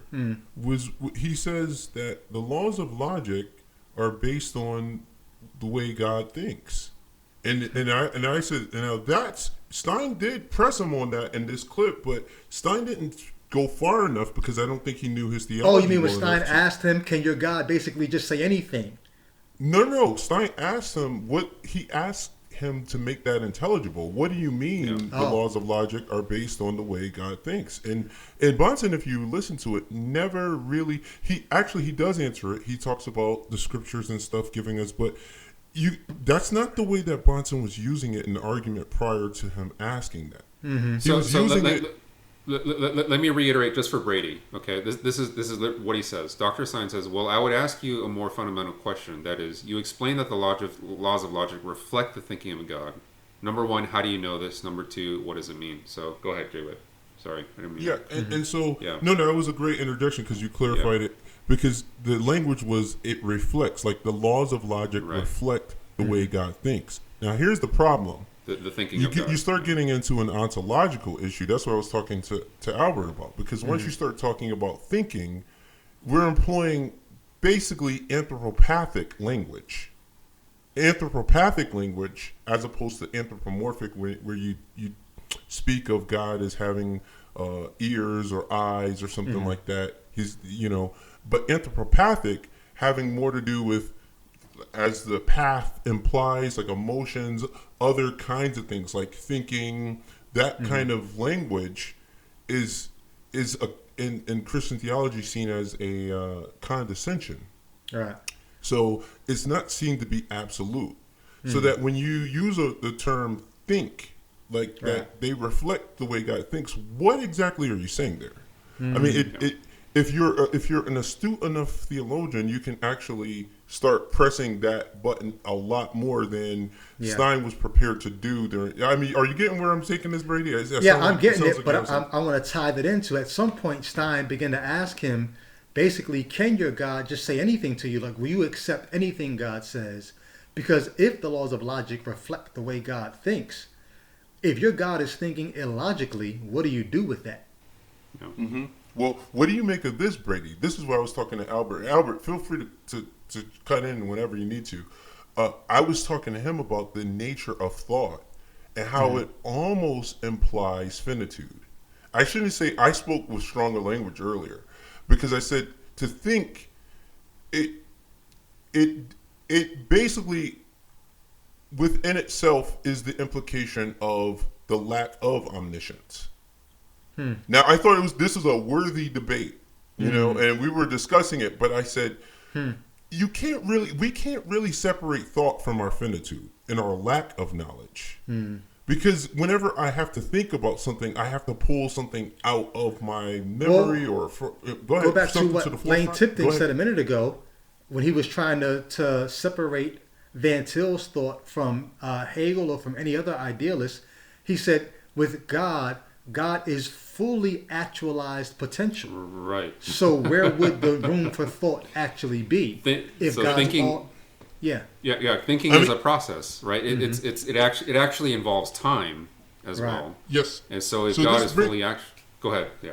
Sorry. It brings you right back to the text with the anthropopathic language. You see, where he speaks of God regretting and stuff, and you start to get to the heart of this anthropopathic nomenclature, where you're wondering, what does it even mean to? And of course, once you start pressing theologians on that, they go to mystery. They actually don't answer that question once it gets pressed. So I don't know if what I'm saying here is checking out and people are following. Are you guys following? It's good food for thought. I think there's a lot of what we're saying now that people will have to go back, and I'm even going to go back and re-listen and connect some of these dots. But I think it's just good food for thought to get this all out on the table. Yeah. What do you think, Al? I mean, because we were talking about it, and I remember you were just, it was, for me, it was a sort of novel observation when I was listening to the debate and listening to them go interchange, and it's particularly with this reflects the thoughts of God or the thinking of God. Then I start really trying to press the word, because when he starts talking about thinking, that whole process of pulling something from your memory or pulling something to the fore, how is that happening with a being where everything is laid bare before them at all times? Like, can the mechanism of thought be explained? Now, I would imagine they would say, no, it can't. This is a mystery. Well, then the question becomes, how does logic reflect that? I think, like, if you can't express the mechanism of it, how is logic a reflection of something that you don't even know what you can't reflect? You like, are you understanding? I want to hear Al's response. I want to go ahead, Al. So I think, so going back to the distinction between universals and particulars, right? There is some kind of when Bahnsen is using those terminologies and the anthropopathic things like that, he's kind of mixing, right? He's using particular language to describe something that is somewhat universal. Now, one of the things that I have always had a problem with afterwards, after kind of going away from Presup, is that when we describe universals in any way, right, whether that would be the laws of logic, whether it be the laws of morality, or the transcendental argument in any way, the biggest problem with, I think, idealism in general and in philosophy in general from this vantage point is, how do you actually really know that what you're describing is universal to begin with, right? It seems like we have the faculties to talk about abstract concepts, but to actually declare them with absolute certainty that they are universal and non-variant and, et cetera, things like that. That is where I think the problem arises in Bahnsen uncovers that in the debate. You recall when Bahnsen, he uses it against Stein when he tries to appeal to them. He's like, have you gone everywhere and tested this? Do you know how every proton he actually challenges him on so that. I guess what you're saying there's two presuppositions. Presuppose that your God is the source of those things, and then presuppose that those things actually can be universal. Right. So there's the difference between, once again, there's the presuppositions of content versus methods, right? And when you talk about ontology, that's content presupposition, right? The laws of logic, I think, exist in the realm of methodology. Methodology, yeah, for sure. Right. Exactly. But going back to kind of what Bahnsen was saying about what was that again, Jay-Wit, about? It was Stein. Stein was making appeals to the laws of nature, right. and then Bahnsen pulled that. I'm sorry, I'm still getting on. But Bahnsen, go ahead. You remember now, right? Yeah, no, I remember now. So Bahnsen asked them, "Have you tested all atoms? Have you tested everything? Right? And therefore, and whatnot." So now we go to a whole other debate about the provisional aspect of science, right? And maybe empiricism, who knows? But And then the presuppositionalist would like to No, say, you're right. well, You're right when you say empiricism.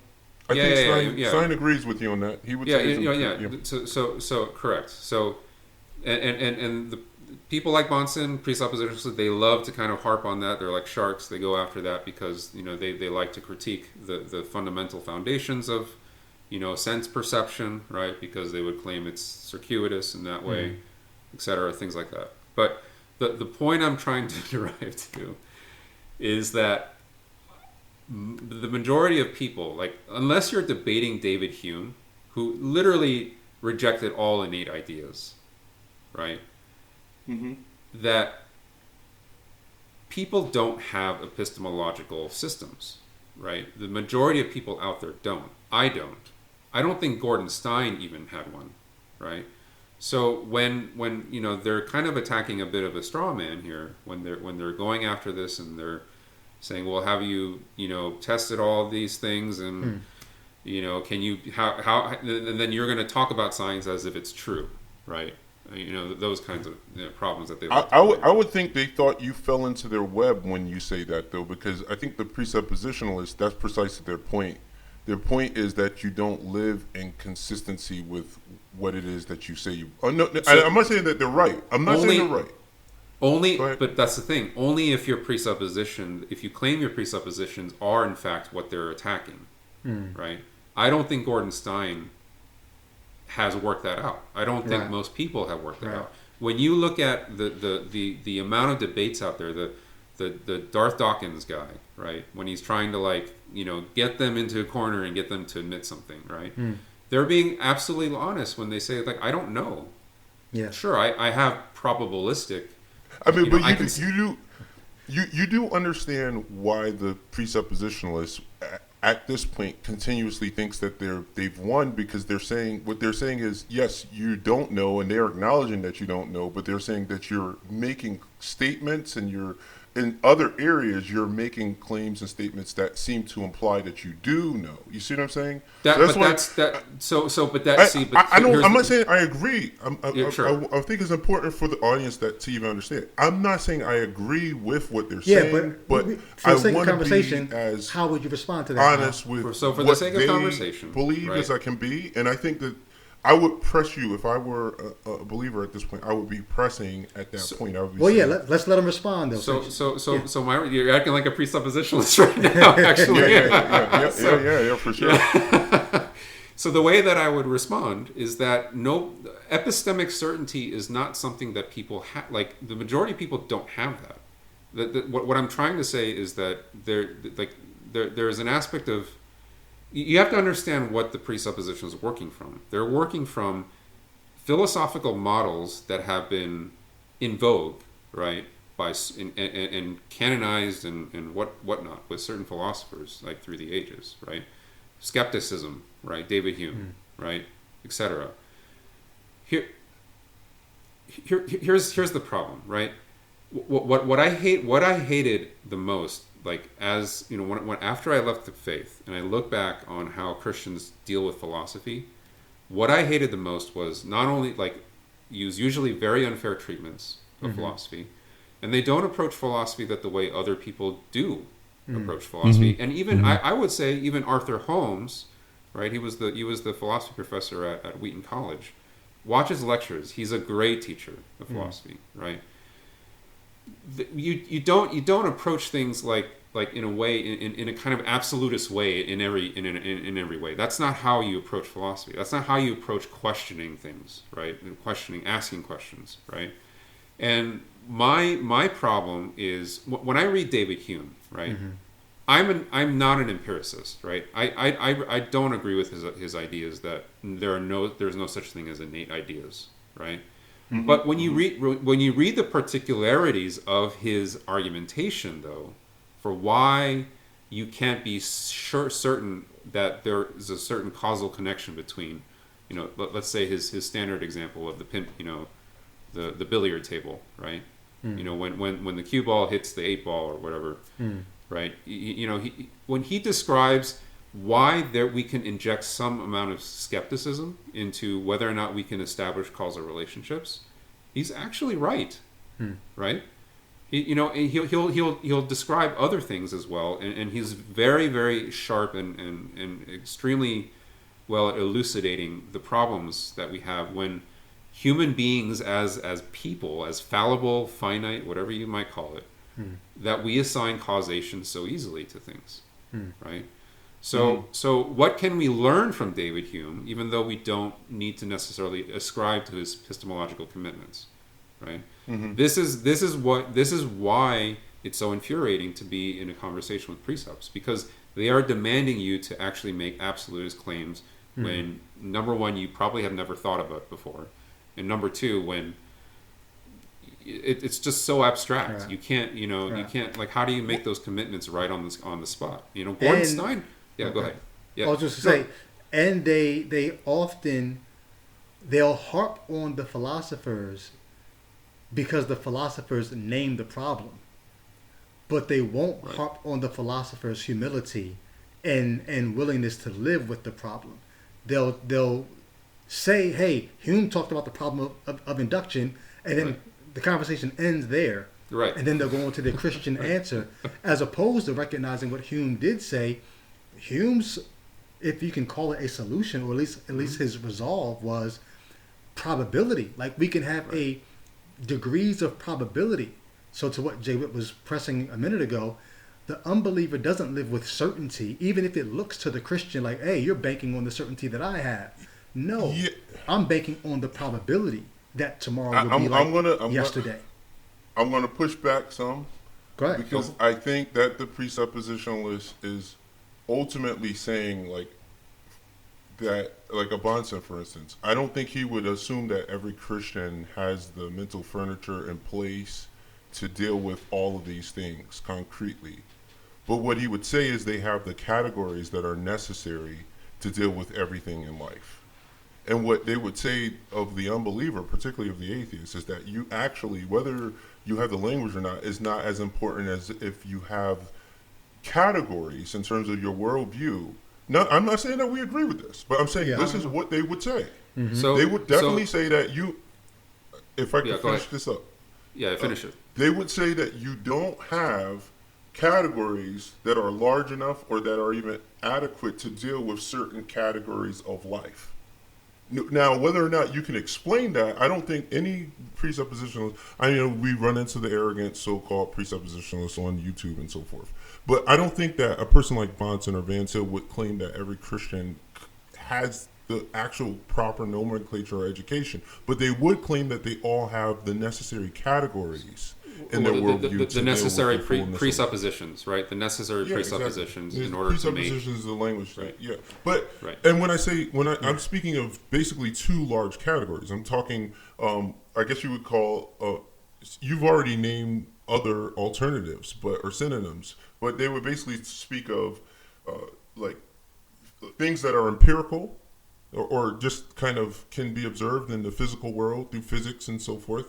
And then they would have transcendental categories, which they would use the word transcendental in such a way to be those abstract categories like logic and everything else that you cannot deduce by through the tools of empiricism. All right, anyway, I'm sorry if that seems. Well, no, so, I just wanted to make sure I did them I'll make this point in my book, and Let There Be Gaslight. It's funny to me now. This is why I said when I sat across from my former ministry partner, and he pitied me, but I pitied him.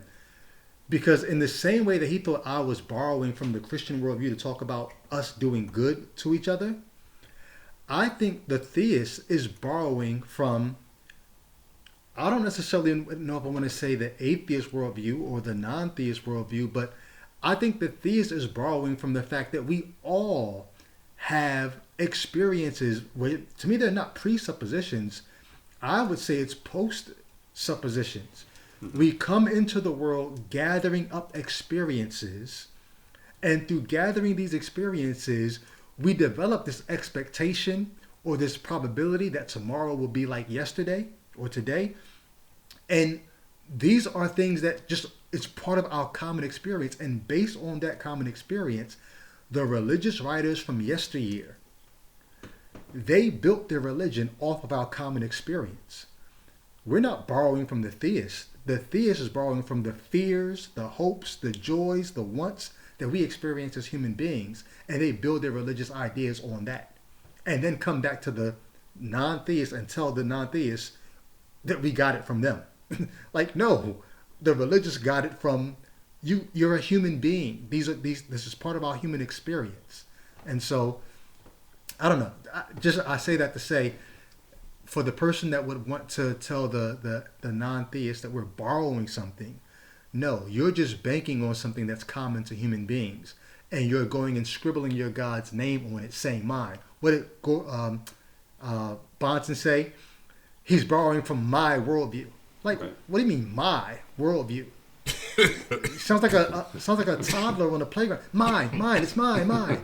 No, it's not yours. This is a common human experience, and you just tagged your name on it because you want to have it.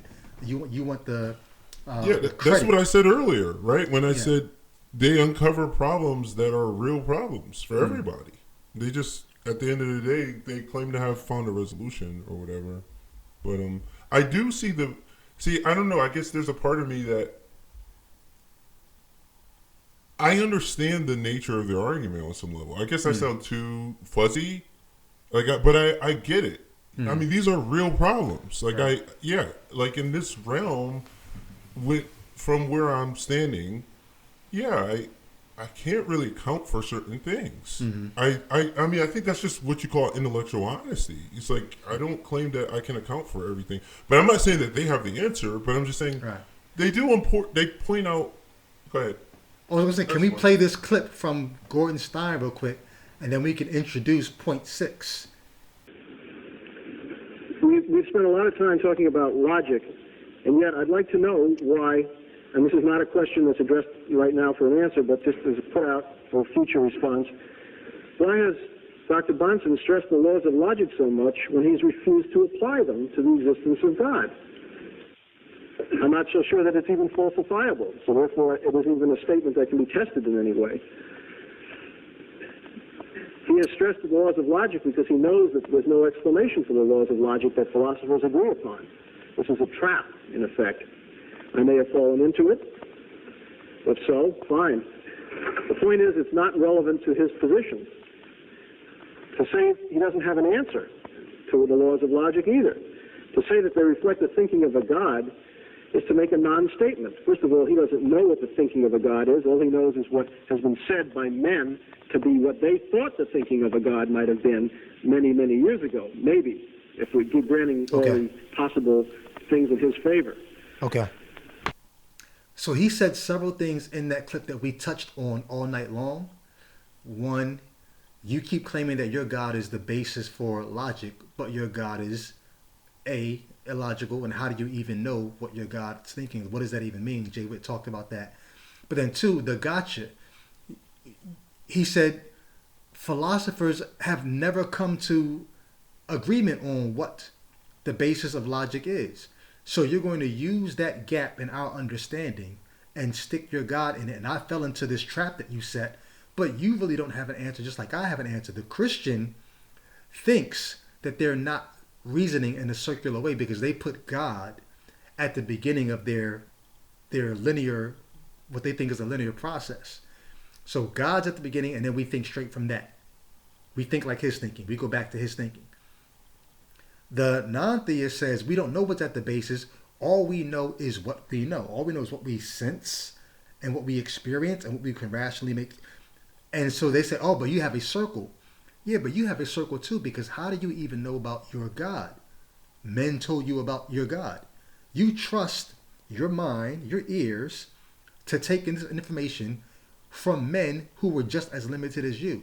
And you inject a revelation into it that you cannot substantiate. And every time you do try to substantiate it, your revelation turns out to be, it hits the ceiling. It goes no higher than the ceiling because there's nothing in your revelation that could possibly come from anyone who's divine. There's no knowledge outside of what you get from this world. And even the knowledge from this world, your revelation contradicts it. Anyway, I say that to say, if the non-theist, the atheist, is guilty of reasoning in a circle because we're trusting our senses and our minds, how much more the theist, who you aren't even really trusting your mind and your senses, you're trusting the minds and senses of people you've never met to tell you about reality. I do think that there's a difference between accepting reasonable axioms and being circular in one's reasoning. And I think that that's and some people will say, well, how do you deduce it's a reasonable, I mean, isn't that circular in and of itself? I'm not willing to concede that we're all being circular, just utterly circular. I think there is a certain, because the presuppositional argument, like the Christian presuppositionalist, is basically engaging in a reductio ad absurdum. That is, they're trying to reduce the other worldview to absurdity by showing that it's not coherent, it's not internally coherent. And I think that if I zoomed out, I could say that certain axioms just they prevent us. They act as a fence that keeps us from, strolling around in absurdity, and that's not necessarily circular reasoning. I think that absurdity is sufficient enough reason to avoid a belief to rid it of the accusation of being circular. If that makes any sense. Right. So I agree with you. And here's the way that I understand it, right, is that when a presuppositionalist says you're appealing to your own reason to justify or your own sense perception, right? I don't think that's right, because those are methodologies, right? You can't claim circular reasoning by using methods of reasoning that tries to make sense of data, right? But when you make a proposition, like an ontological proposition, right, like God, right? See, this is the problem, right? Like John Frame, his critique of Van Til was that he confused presuppositions of method and content, right? And when you claim that God is the precondition for all things, then that, to me, is, classical definition of circular reasoning. My thing about circular reasoning, I think, is more about whether or not the Van Tilians are committing that fallacy, and whether or not their application for their accusation that every other way of thinking is even more of a vicious circle, right? That's more or less the charge that they make. Bahnsen's and Van Til's transcendental argument for the existence of God, applying our kind of skepticism towards that concept or ideas in general. I think one last thing that I do want to say to that is that I think arguing from the particulars to the universal, I think, is problematic philosophically, to make a claim that said proposition or said claim that you're claiming is universal is in fact so. So I don't. So that is to say that anyone can make a universal claim about anything, and whether or not and there has to be a test of verification for that, despite the fact that we are working under idealistic parameters. So that to me is my general critique of and there is no test of verification for the theist claiming that their God is their ground. Yeah, if in fact you're arguing from a presupposition. Yeah, exactly. And internal coherence, right, I think is not the test. I don't think that's a test, actually, for truth. Because it sounds coherent. It sounds very tight, right? But I think what idealist philosophers run into the problem of actually technically working that out in any kind of convincing. The explanatory power in idealism, I think, is lacking in a lot of ways. So, I think it's important also, just as the piggyback on that. Sure. If I can, it's important to acknowledge that a lot of Bahnsen's argument and the presuppositionalist argument is reliant on this idea that big categories are impossible for atheists. That is, huge Yeah. he's saying basically what they're saying is that you don't have the bandwidth within your worldview because it's a reductionism, because it's saying that the atheistic worldview is reduced to just sheer empiricism essentially, and because of that, it's very, very limited. And that could be a straw man, to be honest. That could be a straw man.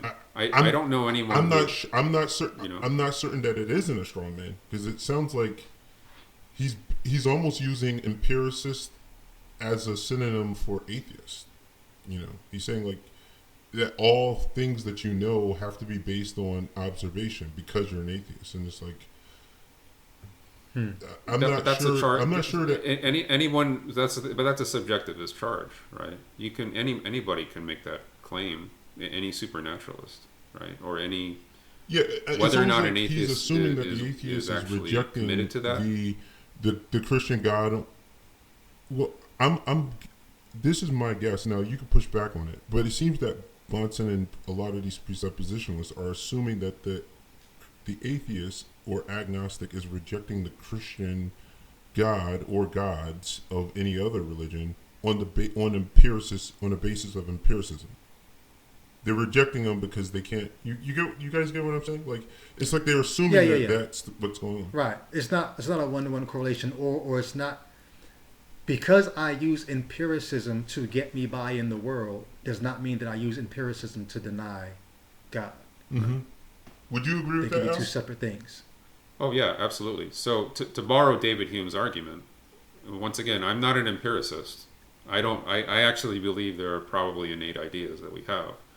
But Hume's argument was that to accept the proposition that the presuppositional content that there is a transcendental being that is ontological in nature, that is a huge inference, right? To claim, it's the argument about the watchmaker, right? When you look at a watch, right, you assume that a designer made this, right? But to actually apply that to a transcendental realm, arguing from the particulars to the transcendental, that is a huge assumption. You cannot, you have to actually, I don't even know how you would justify that, but that is a problem. And they're not willing to admit that. So I think this is another thought, and you guys can dismiss this too, but I think also there seems to be this idea that if you're coming, I hate the fact that they're collapsing scientific and empiricism and all this in atheism. It's a whole lot of just muddy talk. When he uses the term atheistic worldview, even, I feel like sometimes it doesn't do justice to the way people think, because even he's like, oh, why would you interact this way? Why would you consider there to be uniformity between the past and the present in the realm of science or something like that? And I would say, there's a sense in which a lot of times scientists are open to things. You know what I mean? Like, so there's almost an arrogance in the argumentation that doesn't fit with the way a lot of scientists even approach their discipline. The multiple disciplines. Like there are many scientists who are. I think that was this almost like it's almost like central to the discipline of science to be open to challenges, significant challenges to, whatever theory or whatever you have. You know what I mean? So it's almost like, oh, why do you feel like you can rest in evolution or whatever? It's like, well, we don't. We kind of, we're constantly, there's a certain kind of skepticism to it all. I don't know. I just thought that would be helpful because it's almost like he assumes that as a atheist or whatever, that you walk through life with this rock solid certainty that seems almost at odds with a skeptical mindset. It's almost like he's superimposing his own mindset onto an unbeliever. You know what I mean? Wow, how about that? Yeah. I mean, you guys agree, or I mean, it doesn't sound like I'm just kind of creating words. Like anybody, an atheist, anybody, non-Christian, saying I don't know to some deep philosophical problems is just anathema to presuppositionalists. It's just complete anathema. When it's actually just an honest answer for the majority of people out there. Right. It's like, why do I, you know what I mean? It's like for example, when they attack the straw man of evolution, about chance, right? That it's all random chance, blah blah blah. It's like chance is just a word that just says that we don't know. We don't know like all of the deterministic mechanisms. How do you even predict? We have a hard time predicting the weather, right? Even with all of the parameters that we do to make those calculations. And it's like we might as well just say. I've never heard anyone talk about chance like that. I need to think about that. Chance is another way of saying we don't know all the deterministic mechanisms. Absolutely. So talk to certain scientists who actually know their philosophy and know what they're talking about, and they'll still use the word chance, but it's not this kind of force of nature that is applied. This chaotic force of nature. It's like no, they're the reason why science. It collects data so that we can kind of make sense of it and make predictions. That might actually change the way that I debate with people, because 100%. I try to run from the idea, because they always come at the non-theist and say, oh, if it's not designed, then it's all chance, and I run from that because I don't think that the universe, I don't think any of it's chance. I think we don't know where the laws come from that the universe plays by, but to me that's not chance. But I like the way that you put that. I think that there's something to this idea of maybe it's okay to use the word chance if you mean we don't know the deterministic forces. We don't know yeah, exactly. Right. And there's what we do know based on the anthropic principle is that if we're here, obviously the S, I always want to curse, but I don't want to use profanity, but the S it's sympathetic to our existence if we're here, clearly. You understand what I mean? Like, if you're here, that's the anthropic principle. If you're here, it clearly wasn't, it clearly was not, antithetical to your existence. The fact that you're here, like, this, it just proves it. So you can start off assuming that whatever the odds are, clearly you either beat them or they're in favor of you existing, The 100 millionth parameter, right, had the same exact values that caused a certain outcome, right? That's how that's how it works with cause and effect, I guess, right? So yeah.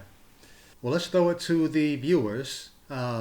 First of all, don't forget to like, subscribe to this channel, but drop us a comment. Let us know if you are a presuppositionalist. What do you think about the way that we kind of walked through the argument or the method of argumentation? If you're not, or if you're just a viewer, what questions do you have? If you've had experience with presuppositionalists, what's that experience been like? Talk to us in the comments, and you may see us down there. But this was a great discussion. I'm going to actually be going back through, taking notes and pulling things that I want to go in and study further. I ran kicking and screaming from presuppositionalism when they tried to teach it to me. I just thought it was dishonest, and I thought it was, nonsensical. But I enjoyed this conversation, fellas. Any last words from either of you? I think see you guys. Yeah. See you guys on the next one. See you in the next one. Yeah, really enjoyed this talk. Yep, good stuff. All right, that's it. We out. All right. All right, take care.